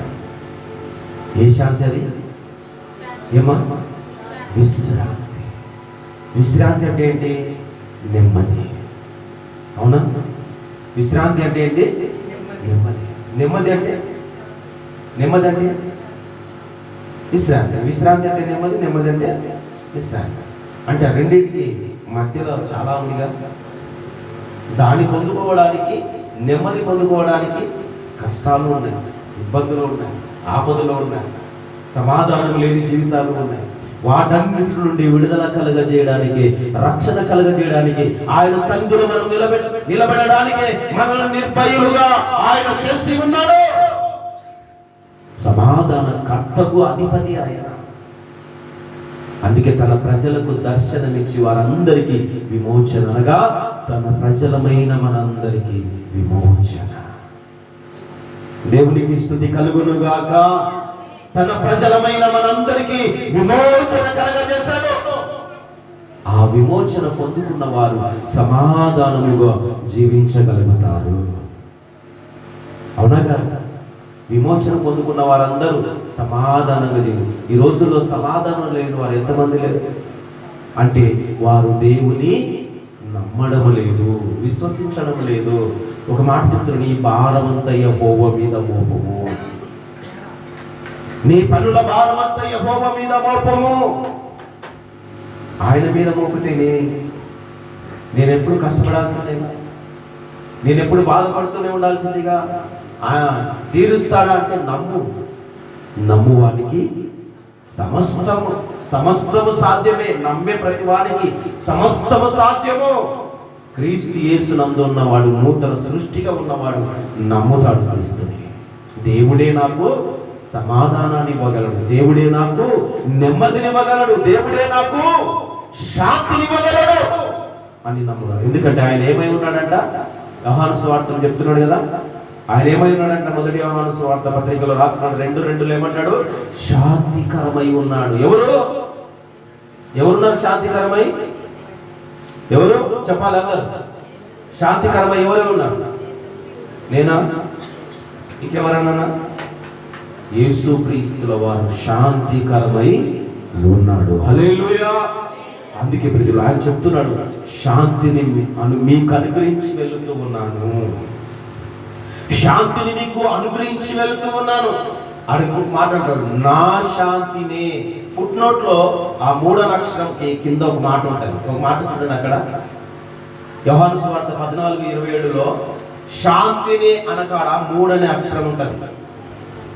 శాంతి అనే అక్షరం కాడ, ఓట్ కాడ, మాట కాడ 3 అనే అక్షరం అక్కడ రాయబడి ఉంది. ఆ కింద పుట్నోట్లో ఆ 3 అనే ఆ అక్షరం దగ్గర చూడండి, అంకె దగ్గర ఏమనుందంట అక్కడ? ఏమి? సమాధానము. శాంతి అన్న సమాధానం అన్న 2 ఒకటే. ఈ రెండు ఒకటే. ఆయన సమాధానాన్ని అనుగ్రహించడానికి వచ్చాడు. సమాధానకర్తకు అధిపతి. లైన్ కవర్ చేయి. ఎవరైనా విఐపి వస్తారానికి చెప్పావా? విఐపి ఎవరైనా పిలిచావా? ముందు కూర్చోండి, లైన్ కూర్చోండి. రైట్. దేవునికి స్తోత్రం. హల్లెలూయా. క్రీస్తునందు ప్రియమైన దేవుని బిడ్డలారా, శాంతిని అనుగ్రహించడానికి వచ్చిన వాడు ప్రభు యేసుక్రీస్తు. ఎవరైనా డబ్బులు ఇస్తాడంటే అతను వెంబడిస్తాం, కానీ శాంతిని ఇస్తాడంట అంటే వెంబడిస్తామా? నిజం చెప్పండి. ఇప్పుడు ఈ ఆదివారం ఒక్కొక్కరికి 500 ఇస్తారంట, రండమ్మా అంటే ఏం చేస్తాం? ఈరోజు ఆదివారం కదా, ఆరాధన ఉందమ్మా అంటే ఇది ఒక్క వారం పోకుంటే ఏమవుతుందిలే, ఏం కాదు లేదు, ఒక్క వారం 500 వస్తాయి. ఇంట్లో ఉన్నవారు అందరంటే పిల్లలు కూడా ఎత్తుకెళ్ళిపోతారు. ఓ 12 ఏళ్ళ పాపను కూడా తీసుకొని పోతారు, బాబుని కూడా తీసుకొని పోతారు. ఇక మేము 3 వచ్చాము లెక్కలు రాయిస్తారు ముందే. ఆ తర్వాత ఆ పిల్లలకి ఏం సరికి మామూలు గొడవ పడ్డారట. చెప్పినందుకే మేము వచ్చినాం, 3 వచ్చినా మా ఇంట్లో 3 వస్తే మేము ఒక్కరికే ఇస్తావా అని చెప్పేసి ఆడ గొడవ. ఎటు దారి తీసింది? ఈ ఆదివారము ఆరాధన పోనందుకు ఎటు దారి తీసింది? గొడవలకు దారి తీసింది. దేవుని ఆశీర్వాదం కోల్పోయి అందరి నోట చెడ్డ అయిపోయి పక్కవారు ఏమంటారు తెలుసా? ఓ అమ్మ పిల్లలు పట్టుకోవచ్చు, పిల్లలకి ఎవరైనా ఇస్తారా అనేవారు లేరండి? నరలేదా? ఏమంటారు? బాగా జరిగింది. ఎట్టుంటది అప్పుడు? ఆమెకి ఎట్టుంటది? నిప్పుల మీద ఉప్పేసినట్టు ఉంటుంది. ఇంకా ఉప్పు ఎట్టుంటది? ఉప్పేస్తే ఆరిపోతుందా? నిప్పుల పైన చిట్టపట మామూలుగా ఉంటుంది. ఇంకా నోటలు ఇంకా మాంగా అసలు ఆపలే. నిజమైన విశ్వాస అయితే ఆ రోజు ఎంతన రాని దేవుని ఆశీర్వాదం కోసమే వేగిరపడతారు, దేవుని ఆశీర్వాదం కోసం వెంబడిస్తారు. ఎందుకంటే ఆయన మనకు శాంతిని అనుగ్రహించడానికి వచ్చిన వాడు అని చెప్తున్నాడు. నా శాంతిని మీకు అనుగ్రహం. ఎక్కడ దొరుకుతుందండి శాంతి? ఎక్కడ దొరుకుతుంది? దేవుని సన్నిధానంలోనే దొరుకుతుంది శాంతి, ఇంకెక్కడ దొరకదు. సినిమా హాల్ పోతే ఏం దొరుకుతుంది? ఏం దొరుకుతుంది సినిమా హాల్ పోతే? ఎంజాయ్. సినిమా హాల్కి పోయినా, బర్త్డేలకు పోయినా, పెళ్ళిళ్ళకు పోయినా అక్కడ కళ్ళకు రమ్యమైనవి మాత్రమే కనబడతాయి, కానీ హృదయానికి ఆనందాన్ని కలుగజేసేది కనబడదు. అది కొంతవరకే. కానీ దేవుని సన్నిధికి నడిస్తే, దేవుని సన్నిధిలో దేవుని శాంతిని పొందుకుంటే నీ హృదయములకు శాంతి సమాధానము దొరుకుతుంది. ఏమంటారంటే అక్కడికి వెళ్ళిన వారందరూ ఇంకా కాసేపు ఉంటే బాగుండదు, 3 గంటలు అయిపోయింది, ఇంకా కాసేపు ఉంటే బాగుండదు, 10 గంటలు అయింది, ఇంకా కాసేపే. కానీ అమ్మయ్యా అనేవారు ఉన్నారా? డీజే పెట్టాము, తెల్లవారులైనా ఎగలేవారు, తెల్లవారులు ఎగుతారు. బంద్ చేసామనుకో వాని మీద, అరే బాబు ఛార్జింగ్ అయిపోయింది, ఇంకా వదలట్రా, టైం 5 అయింది, తెల్లవారుజామున 5 అయింది, అయితే కానీ కరెంటే తీసుకురా వైర్లు. అప్పటికి ఎక్కడ ఉన్న వైర్ అయినా తీసుకొచ్చి దాన్ని ఛార్జింగ్ పెట్టిస్తారు. దేవుని సన్నిధానంలో అరే బాబు ఆడ వైర్ ఉంది పట్టుకురాపోరా, ఇక్కడ కరెంటు పెట్టినంటే ఏడ ఉంది పాస్టర్ గారిని అడుగుతారు. అదే అక్కడ వైర్లు కనబడలేదు అనుకో, వెతుకుతారు, మొత్తం అన్ని గుంజి పడేస్తారు, తీసేసి తెచ్చి దానికి దేనికోసము అక్కడ కాసేపటి అల్పకాల పాపభోగములను అనుభవించడానికి, ఆ కాసేపటి సంతోషాన్ని అనుభవించడానికి, ఆ కాసేపటి సుఖాన్ని అనుభవించడానికి, ఆ కాసేపటి కొరకే. కానీ దేవుని శాంతి సమాధానము దేవుడు అనుగ్రహిస్తూ ఉన్నాడు. దేవుని సన్నిధిలో దొరుకుతుంది ప్రియ దేవుని బిడ్డ. దేవుని సన్నిధానములో సమాధానము దొరుకుతుంది. దేవుని సన్నిధిలో ఎప్పటికీ నిద్ర కూడా దొరుకుతుంది. దేవునికి స్తోత్రం, హల్లెలూయా. ఎప్పటికీ అది దొరుకుతుంది. చూడండి అక్కడ చెప్పిన మాట ఏంటంటే, నా శాంతిని మీకు అనుగ్రహించుచు ఉన్నాను. లోకమునకు, అక్కడ చెప్పబడిన మాట ఏముందమ్మా చదవండి. యోహాను సువార్త 14:27లో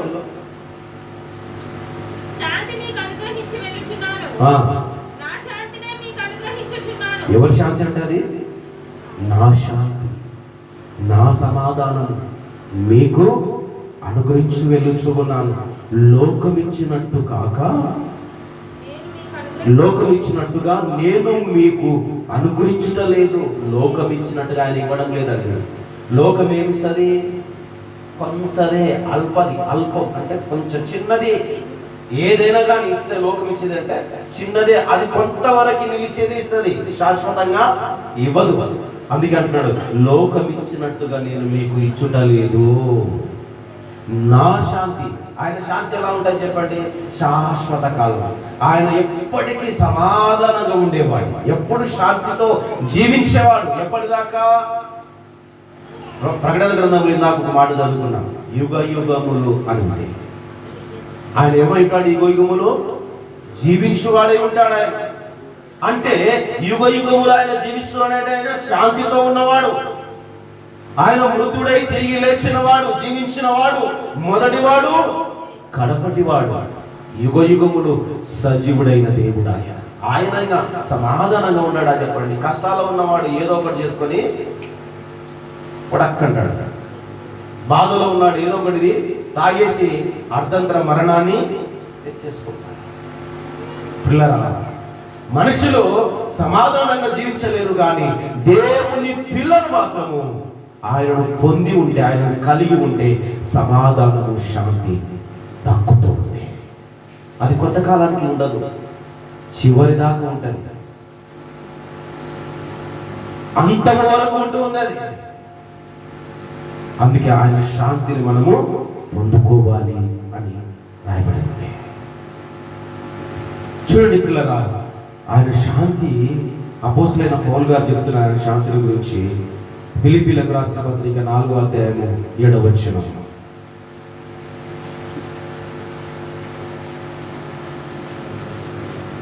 ఫిలిప్పీలకు రాసిన పత్రిక 4:7.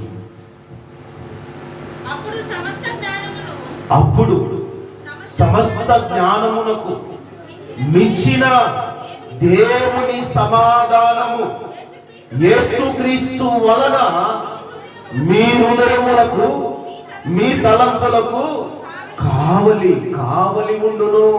దేవునికి స్తోత్రం, హల్లెలూయా. ఇప్పుడు ఓనర్ ఉన్నాడు. ఓనర్ ఏం చేస్తాడు? ఒక షాపింగ్ మాల్కి ఒక ఎండీని ఏర్పాటు చేస్తాడు. అవునా? ఎండీనైనా ఏర్పాటు చేసేది మేనేజర్, ఎండి కదా, మేనేజింగ్ డైరెక్టర్. ఇప్పుడు ఆ మేనేజింగ్ డైరెక్టర్ ఏం చేస్తాడు? ఆ గేట్ దగ్గర ఇంకొకరు ఏర్పాటు చేస్తాడు. అర్థమైంది? నేను చెప్పేది మీకు అర్థమవుతుందా? ఆ షాపింగ్ మాల్ ఓనరు ఒకరిని ఎండీగా ఏర్పాటు చేస్తే, ఆ ఎండి ఇంకొకరిని ఆ గేట్ దగ్గర ఏర్పాటు చేస్తాడు. ఎందుకు చెప్పండి? చెప్పాలి. ఎందుకు? ఏమో మొత్తం ఓనరే చూసుకోవచ్చుగా, ఆ యజమానుడే చూసుకోవచ్చుగా, మొత్తం ఆ యజమానుడే చూసుకోవచ్చుగా. ఎందుకు ఎండీని ఏర్పాటు చేశాడు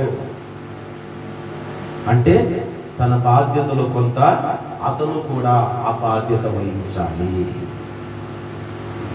ఆ బాధ్యత అతను కొంత వహించడమే కాక, దాన్ని సంరక్షించిన విషయములో తనకు సహకారులుగా కొందరిని నియమించుకుంటారు. అవునా? ప్రేమైన దేవులారా, నేను ఎందుకు ఈ మాట చెప్పాను అంటే, సమస్త జ్ఞానముకు మించిన దేవుని సమాధానము ఎవరు? సమస్త జ్ఞానముకు మించిన దేవుని సమాధానం ఎవరు చెప్పండి? అమ్మ నా వైపు చూడండి. ఎవరు దేవుని సమాధానము? అర్థం కాలేదా? దేవుడే యజమానుడు అనుకోండి, ఎన్డీఏ మన ప్రభు అయిన యేసుక్రీస్తులు అనుకోండి. వాచ్మెన్ ఎవరు? కాపల వాసేవాడు. ఇప్పుడు దేవుడు సమస్త జ్ఞానమును మించినవాడు. అవునా? దేవుడు సమస్త జ్ఞానమును మించినవాడు అయినప్పటికీ ఇదిగో నిన్ను కాయుటకు ఆయన సమాధానకర్త అయిన అధిపతి ప్రభు అయిన యేసుక్రీస్తు నీ కోసము నియమించాడు. కొడదాం చెప్పండి. కొడదామంటే కొట్టారు కానీ అర్థమైందా మీకు? కొడదామంటే కొట్టారు కానీ అర్థమైందా? అర్థం కాలేదా ఆ విషయం? ఒకసారి చదవండి ఆ మాట. అప్పుడు సమస్త జ్ఞానమును మించిన దేవుని సమాధానం. ఇక్కడ అండర్లైన్ చేసుకోండి, దేవుని సమాధానం అనేది అండర్లైన్ చేసుకోండి. ఇంకొక మాట, యేసుక్రీస్తు వలన మీ హృదయములకు మీ తలంపులకు కావలి ఉండును. అంటే యేసుక్రీస్తే సమాధానము. ఆ యేసుక్రీస్తు వలన మీ హృదయములకు ఏమవుతుంది? కావలి. కావలి హృదయములో పుట్టే ఆలోచన, హృదయములో పుట్టే ఆలోచన, అలాగే మనసులో పుట్టే తలంపులకు కావలి ఏంటి చెప్పండి? ఇప్పుడు కావలి ఏంటి? సమాధానం. కావలియే సమాధానం. ఆ సమాధానమే నీకు కావలి. అది ఎవరి వలన దొరుకుతుంది? యేసుక్రీస్తు వలన. యేసుక్రీస్తుని ఎందుకు సమాధానంగా ఉంచాడు అంటే దేవుడు సమస్త జ్ఞానముకు మించిన వాడు కదా. మరి యేసుక్రీస్తుని ఎందుకు మనకు సమాధానంగా ఉంచాడు అని అంటే, ప్రేమైన దేవుని సంగమా, ఆయన సమాధానమును అనుభవించువాడు. ఇప్పుడు ఒకరు డైరెక్ట్గా నేను వచ్చి చెప్పాను అనుకోండి, నమ్ముతారా? డైరెక్ట్గా నేను వచ్చి చెప్పాను, అది ఎవరు చూడలా, ఫలానా చోట మంచి విందు ఏర్పాటు చేశారు, మటన్, చికెన్ ఫ్రై అన్ని ఏర్పాటు చేశారు అని మీకు చెప్పాను అనుకోండి, పాస్టర్ అన్ని అబద్ధాలు చెప్తుంటాడు ఎప్పుడు. అదే నాతో ఇంకా ఎవరైనా ఒక ఇద్దరు వచ్చి పాస్టర్ గారు చెప్పేది నిజమే అని అంటే అప్పుడు ఎట్లుంటుంది పరిస్థితి? ఎట్లుంటుంది? నా మాట నమ్మరు కానీ పక్కవాడు వచ్చి చెప్పినందువల్ల వరకడము, పరుగులు తీయడం. దేవుడే స్వయంగా వచ్చి చెప్తే ఎవరు నమ్మరు? అవునా కదా? ఇదిగో పరలోక రాజ్యం మీ కొరకు సిద్ధపరిచాను, నన్ను నమ్మండి, నేను దేవుడను అని చెబితే ఎవరైనా నమ్ముతారా? దేవుని సొదుపైన వాడు, దేవునితో సమానంగా ఉన్నవాడు మన ప్రభు అయిన యేసుక్రీస్తుల వారు. ఆయన సమాధానకర్తగా ఈ భూమి మీదకి వచ్చి ఆయన ఎన్నో శ్రమలు, ఇబ్బందులు, హింసలు అన్నిటిని అనుభవించిన వాడై అన్నిటిని గురించి తెలియచేస్తూ ఉన్నాడు. ఆయన శాంతిని మనకు అనుగ్రహిస్తూ ఉన్నాడు. నమ్మిన వారు మాత్రమే పొందుకోగలుగుతూ ఉన్నారు. దేనిని? సమాధానకర్త అయిన వాణిని పొందుకోగలుగుతున్నారు, సమాధానాన్ని పొందుకోగలుగుతున్నారు. దేవునికి స్తుతి కలుగును గాక. ప్రేమైన దేవుని సంగమా, ఈ మాటలు వింటున్న ప్రియ సహోదరి సహోదరుడా, ప్రభువైన యేసుక్రీస్తు వలన మనకు సమాధానం. అందుకే మన హృదయములను కలవరపడనివ్వకూడదు. ఆయనే మార్గం, సత్యం, జీవం. ప్రభువైన యేసుక్రీస్తు వారు మాత్రమే సత్యము, జీవమై ఉన్నాడు. అందుకే శిష్యులతో చెప్పాడు, మీ హృదయములను కలవరపడనివ్వకండి. నా దేవుని యందు విశ్వాసం ఉంచినట్లుగానే నా యందు విశ్వాసం ఉంచండి అని 14వ అధ్యాయంలో అన్ని పైన మొదటి వచనంలో రాయబడి ఉన్నది. అదే యోహాను సువార్త 14వ అధ్యాయం 1, 2, 3 వచనాల్లో రాయబడి ఉన్న ఆయన శిష్యులను గురించి అక్కడ శిష్యులతో మాట్లాడినట్టుగా తెలియచేయబడినది. దగ్గరికి వెళ్ళు, నువ్వు అన్న వెళ్తే ఆమె నిద్ర మా పోదు, అమ్మాయి వెళ్ళు, మీ అమ్మమ్మ దగ్గరికి అవ్వవన ముత్తవనా. దేవునికి స్తుతి కలుగును గాక. హల్లెలూయా. ప్రియమైన దేవుని బిడ్డలారా, చదవడం మా మాటని త్వరగా అయిపోయింది, లేదు ముగించేస్తారు.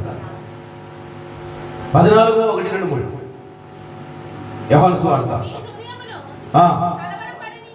మీ హృదయములను కలవరపడనివ్వకుడి. దేవుని యందు విశ్వాసం ఉంచుతూ ఉన్నారు, నా యందును విశ్వాసం ఉంచుడి. నా తండ్రి ఇంట అనేక నివాసములు కలవు. లేని ఎడల మీతో చెప్పుదును, మీకు స్థానము సిద్ధపరచవలెనుచున్నాను. మీకు స్థానము సిద్ధపరచ వెళ్తూ ఉన్నాను.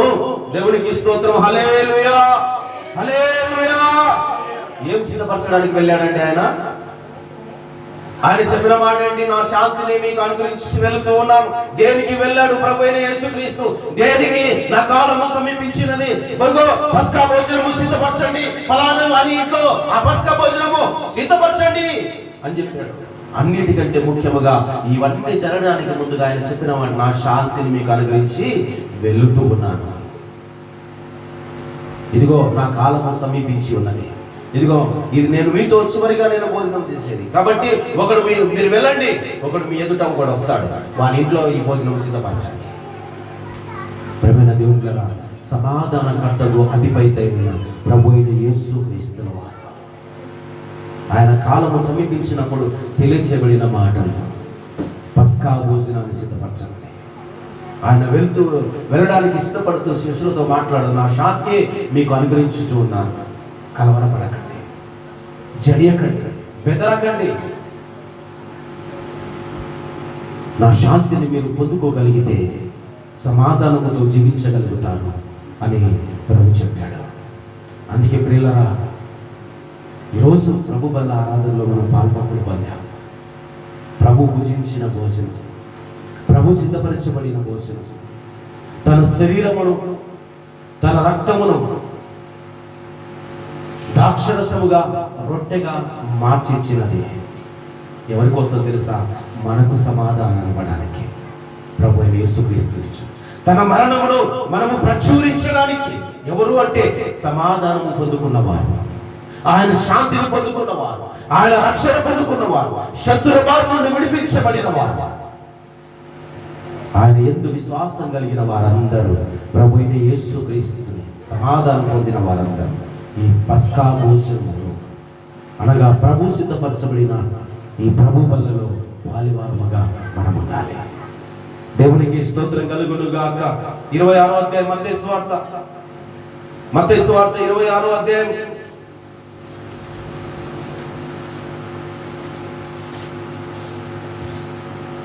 చదవండి. 26వ వచనం నుంచి. మత్తయి సువార్త పేజీ నంబర్ 27, కొత్త నిబంధన పేజీ నంబర్ 27, 26వ అధ్యాయం 26వ వచనం నుంచి.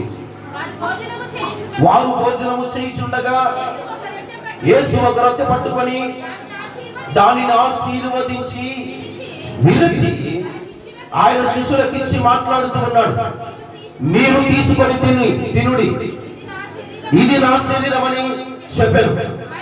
మరియు ఆయన గిన్నె పట్టుకొని కృతజ్ఞతాస్తుతులు చెల్లించి వారికి ఇచ్చి మాట్లాడుతూ, దీనిలో మీరందరూ తాగుడి, ఇది నా రక్తము, అనగా పాప క్షమాపణ నిమిత్తము అనేకుల కొరకు చిందింపబడుచున్న నిబంధన రక్తము.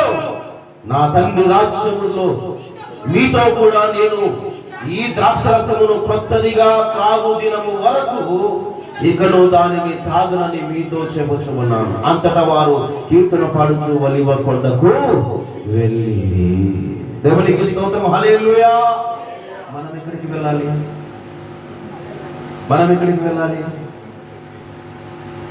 ఈ ఆదివారం వచ్చిందంటే ఏదైనా ఫంక్షన్ జరుగుతుంటే అక్కడికి వెళ్ళాలి. దేవుని సన్నిధి మనవాలి. ప్రభు సన్నిధానములో ఆదివారం వచ్చినప్పుడు మనం అందరం తప్పక దేవుని సన్నిధిలో ఉండాలి. తప్పక ప్రభు బల్లలో పాలు పంపులు పొందాలి. బాప్తీసం తీసుకున్న ప్రతి ఒక్కరు, ఆయన పొందిన ప్రతి ఒక్కరు, క్రీస్తుని కలిగిన ప్రతి ఒక్కరు, క్రీస్తు సమాధానాన్ని అనుభవించు వారందరూ ఈ ప్రభు బల్ల ఆరాధనలో పాలివారు కావాలి. పాలివారు కాలేదు అంటే ఇంకా సంపూర్ణులు కాలేదు అని అర్థమవుతుందా అని చెప్పిన భాష. పాలివారు కాలేదు అంటే ఇంకా సంపూర్ణులు కాలేదు. నీకు ఎన్ని పనులను పౌనండి, నాకు అవసరం అనవసరం. ప్రభు బల్ల ఆరాధనలో తప్పక చెయ్యి వేయాలి. అప్పుడే నీకు నీ కుటుంబానికి ఆశీర్వాదం. భోజనం చేసినట్టుగా కాదు, ఇదేం కడుపు నిండదు, జీవమునిస్తుంది. దేవునికి స్తోత్రం. హల్లెలూయా. ఆయన శాంతిని పొందిన వారు తప్పకుండా ప్రభు బల్లలో చేయి వేయాలి. వారి కోసం మిగులుతుంది. ఇంకా కొంతమంది కోసము మిగిలి ఉన్నది. మిగులుతుంది తెలుసు. ఎందుకోసం తెలుసా? పాస్టర్లు అప్పుడప్పుడు చెప్తుంటారు, మిగిలి ఉన్నది ప్రభువా, ఇంకా నశించుచున్న ఆత్మలు ఉన్నాయి, వారి కోసం ఇది మిగిలి ఉన్నది, ఇది వారి కోసం సిద్ధపరచబడి ఉన్నది. వారు కూడా మార్పు పొందాలి, వారు కూడా నిత్య జీవము కొరకు ఆరాటపడాలి, వారు కూడా నిన్ను రక్షకుడని అంగీకరించాలి అని చివరిగా ప్రార్థన చేస్తాడు. ఎవరు వారు? ఎవరు వారు? నమ్మి బాప్తిసము పొందని వారు. నమ్ముతారు కానీ బాప్తిస్మాలు తీసుకోరు, నమ్ముతారు కానీ దేవుని శాంతిని పొందరు, నమ్ముతారు కానీ దేవుని సమాధానము ఉండదు. కానీ పిల్లరా, నమ్మిన ప్రతి వానికి ఈ సూచన క్రియ కనబడును. నమ్మడం ఒకటే, కానీ నమ్మి దాని ప్రకారంగా నడుచుకోవడమే గొప్ప ధన్యత.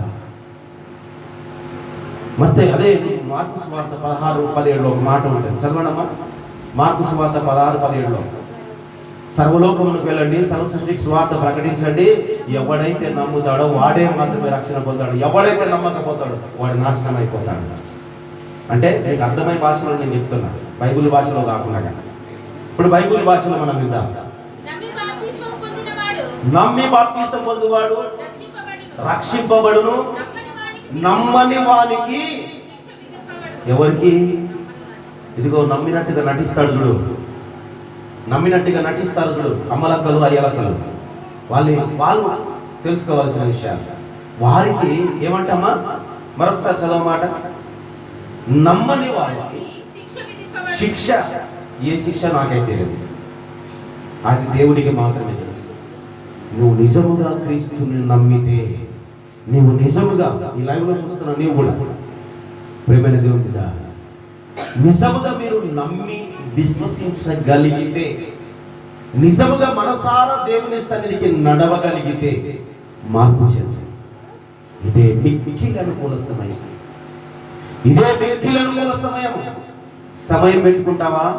ఆ సమయంలో ఉండకపోవచ్చు. నువ్వు ఏ సమయం అయితే పెట్టుకున్నావో ఆ సమయంలో నువ్వు ఉండకపోవచ్చు. ఈ రాత్రే నీ ప్రాణం అడిగితే ఇవ్వక తప్పదు. అవునా కదా? బైబిల్ చెప్తుంది, నా మాట కాదు, దేవుడి మాట. ఈ రాత్రి నీ ప్రాణం అడిగాను, నీ ఒక్క టైం పెట్టుకున్నావు, ఆ టైంలో నేను రక్షణ పొందాలి, ఆ టైంలో బాప్తిసం పొందుకోవాలి, ఆ టైం నుంచి నేను ప్రభులో కొనసాగాలి నన్ను ఒక టైం పెట్టుకోవచ్చు. ఆ టైం వరకు నీవు ఉండకపోవచ్చు. నేను గ్యారంటీ ఇవ్వలేను. నీవైనా గ్యారంటీ ఇవ్వగలుగుతావా? నీకే గ్యారంటీ లేదు. ఈ క్షణమే కూర్చున్నట్టు కూడా పోయిన వాళ్ళు లేదు. వాక్యము చెబుతున్న వాడు కూడా నోరు తెరిచి అలానే పడిపోయిన దినాలు ఉన్నాయి. చూస్తూ ఉన్నాం సోషల్ మీడియాలో. ఒకప్పుడు అంటే సోషల్ మీడియాలో లేవు, ఇవన్నీ లేవు. ఏదైనా దూరదర్శన్లో ఫలానా చోట ఫలానా జరిగింది అని చెబితే గానీ అప్పట్లో అవి వినేగాలి.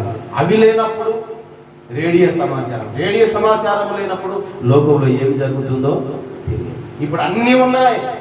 ఎక్కడ ఏమి జరుగుతుందో అన్ని అనుకూలంగా మన ఎదుట ఉంచబడ్డాయి.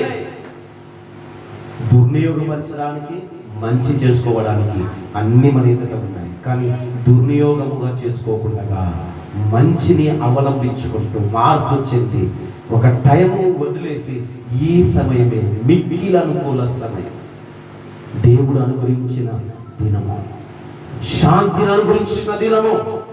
నీకోసం ప్రభు మాట్లాడుతున్నాడు. దేవుడా, నువ్వు విని వదిలేసావా? నీకంటే దరిద్రత కలిగిన వారు ఇంకెవరో ఉండరు. నమ్మిన వారు, విశ్వసించిన వారు నేను నమ్మానులే అనుకొని నిర్లక్ష్యపరిస్తే దానికి శిక్ష. శాంతిమూర్తి ప్రభువైన యేసుక్రీస్తు, సమాధానాన్ని ఇచ్చిన వాడు ప్రభువైన యేసుక్రీస్తు. ఆయన శాంతిని పొందడానికి జీవమును సంపాదించుకోవాలి. ఆ జీవమే నిత్య జీవం. అందుకే కొలసీలకు రాసిన పత్రిక 3వ అధ్యాయంలో మాట్లాడతాడు. 4 వచనాల వరకు మనం చదవగలిగితే పైన ఉన్నవాడు అక్కడ అంటాడు. పైన స్టార్టింగ్ ఒక మంచి మాట చెప్తున్నాడు చూడండి. కొలసీలకు రాసిన పత్రిక 3వ అధ్యాయం చదవండి. తీసిన వారు మీరు క్రీస్తుతో కూడా లేపబడిన వారై ఒక్క నిమిషం ఆగమా, ఒక్క నిమిషం ఆగమా. ఏమంటున్నాడు అక్కడ మాట్లాడిన మాట ఏంటి? అపోస్తలుడైన పౌలు గారు కొలస్సీ సంఘానికి ఆ 3వ అధ్యాయంలో స్టార్టింగ్ ఆయన ఒక మాట చెప్తున్నాడు, మీరు క్రీస్తుతో కూడా లేపబడిన వారైతే. లేపబడడం అంటే ఏంటి? నేను ఇంకొక మాట చూపిస్తాను. రోమీలకు రాసిన పత్రిక 6వ అధ్యాయం 4వ వచనం. రోమీలకు రాసిన పత్రిక 6వ అధ్యాయం 4వ వచనం. కాబట్టి తండ్రి మహిమ వలన క్రీస్తు, ఈ మాట అండర్లైన్ చేసుకోండి, క్రీస్తు మృతులలో నుండి ఎలాగున లేపబడెనో అలాగే మనము, ఎవరము? మనమంటే ఎవరము? ఆయనను నమ్మిన వారు. మనము నూతన జీవము పొందిన వారమై నడుచుకొనున్నట్లు మనము బాప్తిసము వలన, గమనించండి, బాప్తిసం తీసుకున్నాను బిడ్డలు, గమనించండి. మనము బాప్తిసము వలన మరణములో పాలు పొందుటకై. ఎవరి మరణం అది? క్రీస్తు యేసు మరణములో పాలు పొందుటకై, నూతన జీవం పొందుటకై ఆయనతో కూడా పాలివారమై. ఆయనతో కూడా ఏం చేయబడాలి? పాతి పెట్టబడాలి. ఇప్పుడు క్రీస్తు లేడు కదా, నేను ఆయనతో ఎలా పాతి పెట్టబడాలి అని అంటావా? అది మూర్ఖత్వం. ఇప్పుడు క్రీస్తు లేడు కదా, నేను ఆయనతో ఎలా పాతి పెట్టబడాలంటే, ఆయన ఆల్రెడీ మన నిమిత్తము మరణమైపోయాడు, మృత్యుంజయుడై తిరిగి లేచాడు. ఆయన శరీరము ఎప్పటికీ కుళ్ళు పట్టలేదు. ఆయన సజీవమైన శరీరముతో లేవగలిగాడు. ఆయన మరణం అంటే ఆల్రెడీ ఆయన మరణము మనకు చూపించాడు. ఆల్రెడీ ఆయన మరణము మనకు చూపించాడు. దానికి లేఖనాలు ఆధారంగా ఉన్నాయి. ఆయన శాంతి కలిగిన వాడు, ఎవరితో గొడవడలేదు. అలాంటి వారిని ప్రభువైన యేసుక్రీస్తు వారిని శిలువ మరణానికి అప్పగించాడు. ఆయన మరణములో మనము పాలివారం కావాలి. పాలివారం అంటే పంచుకోవడం. దేవునికి స్తోత్రం, హల్లెలూయా. ఆయన మరణములు అంటే పంచుకోవడం, అంటే అందులో మనము, అంటే ఆయన ఎలాగైతే మరణించాడో ఆయన మరణములో పాలివారం కావాలి అంటే నీటి బాప్తిసము ద్వారా తిరిగి జన్మించాలి. అదే ఆయన మరణములో పాలివారం కావడం. చచ్చిన వాడిని పుడిచిపెట్టినట్టుగా మారు మనసు పొందిన వాడిని నీటిలో గుంచి లేపగలుగుతాం. చచ్చిన వాడిని ఎలా పండబెడతామండి? చనిపోయిన వారిని ఎలా పండబెడతాం? ఒక బెడ్ పరిపేసి లోపల ఒక లైట్ పెట్టి, ఒక ఫ్యాన్ పెట్టి, ఒక ఇల్లు మాదిరి కట్టేసి, ఏసీ పెట్టి హాయిగా బెడ్ మీద పండబెడతామా? తీసుకొని వెళ్ళి ఎలాగుంటే అలా మట్టిలో పడుకొని పెట్టేస్తాం. అంటే ఎల్లకల్లా ఇలా పండబెడతారు. చచ్చిన వాడిని అలానే పండబెట్టేస్తారు. అలాగే మారు మనసు పొందిన వారిని కూడా నీటిలో అలా పండబెట్టి లేపాలి. ఇదే క్రీస్తు మరణములో పాలువారముగా. దేవునికి స్తోత్రం, హల్లెలూయా. మారు మనసు పొందిన వారిని తీసుకొని వెళ్ళి నీటిలో మారు మనసు పొందిన దానికి మరణంలో పాలువారై లేపబడం. అదే జీవములోనికి క్రీస్తునందు ప్రియ దేవుని బిడ్డలారా. అందుకే అక్కడ చెప్తున్నాడు, కొలస్సీలో చెప్తున్నాడు, క్రీస్తుతో కూడా లేపబడిన వారైతే. అంటే ఇక్కడ ఎవరితో చెప్తున్నాడు? లేపబడిన వారైతే ఇలాగులా ఉండండి, ఇలాగులా ఉండండి అని చెప్తున్నాడు. ఇప్పుడు చదవండి, కొలస్సీలకు రాసిన పత్రిక. మీరు క్రీస్తుతో కూడా లేపబడిన వారైతే పైన ఉన్న వాటినే వెతకండి. అక్కడ క్రీస్తు దేవుని కుడి పార్శ్వమున కూర్చొని ఉన్నాడు. పైన వాటి మీదనే గాని భూ సంబంధమైన వాటి మీద మనసు పెట్టకండి. ఎలా అనగా మీరు మృతి పొందారు. ఎవరితో? క్రీస్తు యేసు మరణంలోనికి మీరు మృతి పొందారు, తిరిగి జన్మించారు. మీరు పైన వాటి మీద మనసు పెట్టండి, కానీ భూ సంబంధమైన వాటి మీద మనసు పెట్టకండి. ఆయన దేవుని కుడి పార్శ్వమున, ఎందుకు? ఆయన తిరిగి లేచి దేవుని కుడి పార్శ్వమున కూర్చొని ఉన్నాడు. దేవుని కుడి పార్శ్వమున కూర్చొని ఉన్నాడు కనుక నీవు కూడా ఆయన కుడి పార్శ్వమున కూర్చొని ఉండాలి అంటే భూ సంబంధమైన వాటి మీద మనసు ఎంత మాత్రమును పెట్టకూడదు, పైన వాటి మీద మనసు పెట్టాలి. ఇప్పుడు చదువు తల్లి. మీ జీవము క్రీస్తుతో కూడా దేవుని యొద్ద దాచిపెట్టబడి ఉన్నది.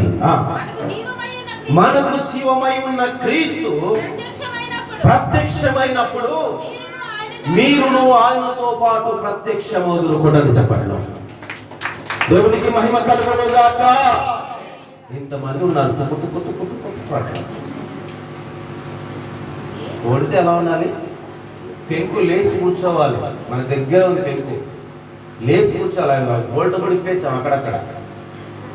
ఓడితే సపోర్ట్లు కొడితే ఎట్టుండాలి? సప్ప కొడకూడదు. ఎట్టుండాలి? ఇప్పుడు ఏదన్నా అంతెందుకు మీకు అర్థమైన కళ్ళ కనబడేది చూపిస్తాను. బాగా ఎగురులాడుతున్నాడు అనుకోండి, ఎట్టుంటుంది?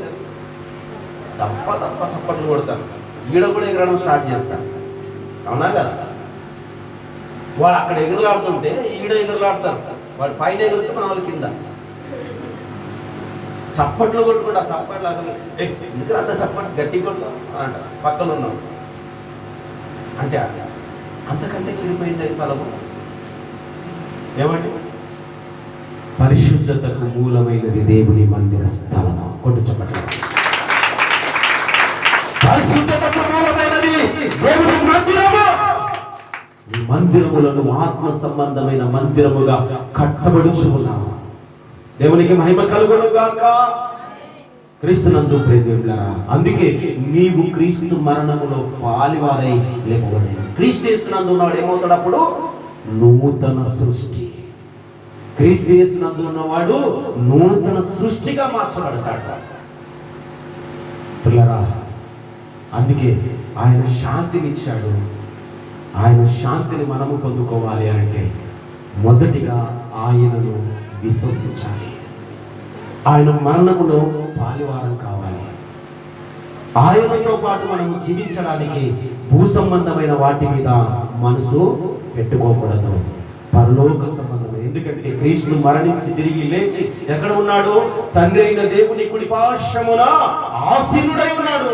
నిత్యము స్తోత్రార్హుడై పరిశుద్ధుడని దేవదూతల చేత ఆరాధింపబడుచున్నవాడు. హల్లెలూయా, హల్లెలూయా. అందుకే ప్రియులారా, ఆయన ఎదుట మనము కూడా దూతల సమూహములో ఒకరమై ఆరాధించడానికి ఈ భూమి మీద ఎలా ఉండాలో తెలుసా? పరిశుద్ధమైన జీవితం. దేవుడు శాంతిని ఇచ్చాడు, సమాధానాన్ని ఇచ్చాడు. బాధలు, చింతలు ఇవన్నీ ఏమో నీ చింత యావత్తు ఆయన మీద వేయి అన్నాడు. ఒక్కసారి మాటలు విన్న నీవు నమ్మి విశ్వసించి నీ భారం అంతా ఆయన మీద వేసి నమ్మి అపరిచి తప్పకుండా దేవుడు ప్రతిఫలాన్ని దయచేస్తాడు. అట్టి ప్రతిఫలమును మీరందరూ పొందుకొందురుగాక. ప్రియమైన దేవులారా, ప్రియ సహోదరి సహోదరుడా, మరి ఆయన శాంతిని ఇచ్చినప్పుడు మనము దానిని అవలంబించుకునే సంగముగా ఉండాలి, పొందేవారముగా మనం ఉండాలి. ఎందుకంటే ఆయనే మనకు ఏమై ఉన్నాడు అంటే శాంతికరమై ఉన్నాడు. ఆయన శాంతిని మనకు అనుగ్రహించి ఉన్నాడు. లోకం ఇచ్చినట్టుగా ఇవ్వలేదు. ఆయన స్పెషల్గా ఇచ్చాడు మనకు. లోకం ఎట్లా ఇస్తుంది? కొంతవరకే వారి స్వార్థాన్ని చూసుకొని వాడుకొని ఇస్తుంది. కానీ లోకము ఇచ్చినట్టుగా దేవుడు మనకు ఇవ్వలేదు. పరిపూర్ణంగా ఇచ్చాడు ఆయన. ఆ పరిపూర్ణత కలిగిన వారుగా మనం ఉండాలి. దేవునికి మహిమ కలుగునుగాక. అటు పరిపూర్ణత, ఆయన సమాధానము, ఆయన శాంతిని మనము పొందిన వారమై ఉందుముగాక. ఆయన పరిపూర్ణతలో మనము మరి అనుభవించిన వారమై ఉందుముగాక. దేవునికే స్తుతి కలుగునుగాక. దేవుడు ఈ మాటల ద్వారా ప్రతి హృదయమును వెలిగించునుగాక, సమాధానపరచునుగాక, శాంతిని అనుగ్రహించునుగాక, జీవమును పొందుకొందురుగాక. ఈ మాట ద్వారా మీ హృదయమును దేవుడు కలవర పెట్టకుండా తృప్తిపరచునుగాక. మంచిది పిల్లరా, దేవుడు ఈ వాక్యమును దీవించి ఆశీర్వాదకరంగా మనందరికీ మార్చబడి ఉన్నది. దేవుని నామానికి మహిమ చెల్లిస్తూ మరి సందేశాన్ని నేను ముగిస్తూ ఉన్నాను. చిన్న ప్రార్థన చేసుకుందాం. అలాగే ఈరోజు బల్లలో పాల్పంపులు పొందుతో పాటు అలాగే బాప్తీసం పొందుకోవాలి అని తీర్మానం చేసుకున్న వారు కూడా మోకరించండి. ఈ ప్రభు బల్లలో నేను కూడా వీరితో పాటు ప్రభువా మరి నీ శరీరము రొట్టెగా ఇచ్చావు, నీ రక్తమును మరి ద్రాక్షరసంగా మాకు ఇచ్చావు, నేను పొందుకునే భాగ్యమును దయచేయి ప్రభువా అని అడుగు మోకరించండి. Praise the Lord. Hallelujah, hallelujah, hallelujah. మోకరించాలందరూ, మోకాల మీద ఉండాలి. ప్రతి ఒక్కరు మోకాల మీదకి రావాలి. ప్రభు అయిన యేసు క్రీస్తుల వారు ఇది ఆయన అనుభవించిన మిక్కిలి అనుకూలమైన సమయం ఇది. ఈ సమయము దేవుని కోసం ఇచ్చి ఉన్నాడు. ఎక్కడ రాబాయ్?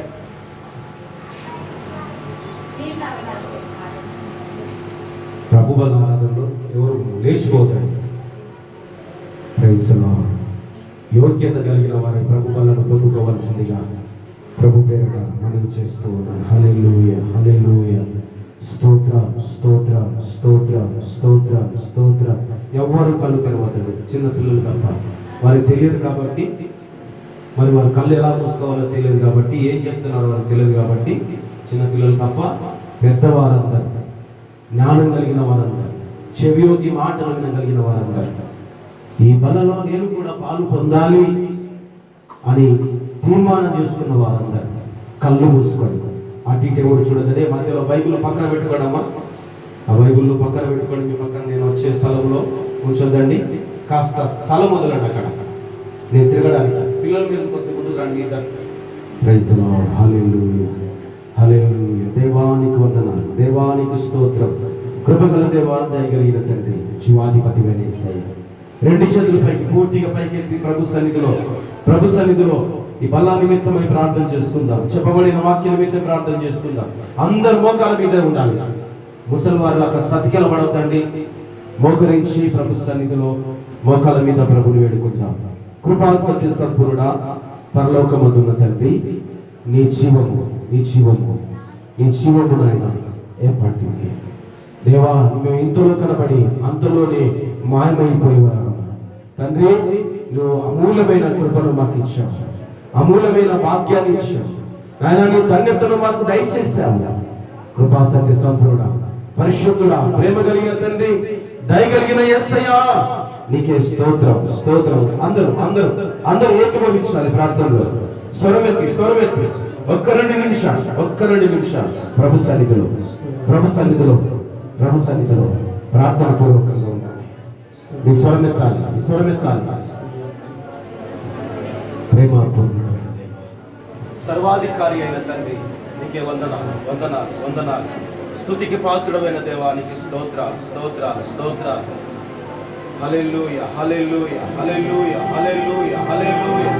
సర్వాధికారి అయిన దేవ, సర్వశక్తిమంతుడైన తండ్రి, నాయన నీ బిడ్డలు పారివారవుతూ ఉన్నారు నాయన. ఇంకా బాప్తిసం తీసుకోలేని బిడ్డలు ఉన్నారు. ప్రతి ఒక్కరిని జ్ఞాపకం చేసుకోండి తండ్రి. ప్రతి ఒక్కరిని జ్ఞాపకం చేసుకోండి అయ్యా.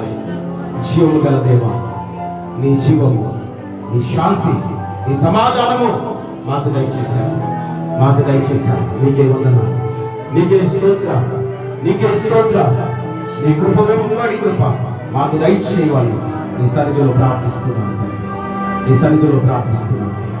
ప్రేమపూర్ణుడా, పరలోకమందున్న తండ్రి, నీ బిడ్డలందరినీ దీవించి ఆశీర్వదించి నీ నామానికి మహిమ తెచ్చుకొని అయోగ్యులుగా కూడా యోగ్యత కలిగిన వారై రొట్టెలు ద్రాక్షరసమును పుచ్చుకుని వారుగా ఉండడానికి, పరిశుద్ధముగా దీన్ని ఆచరించడానికి భయము భక్తి కలిగిన వారై బిడ్డలు పొందుకుంటారు.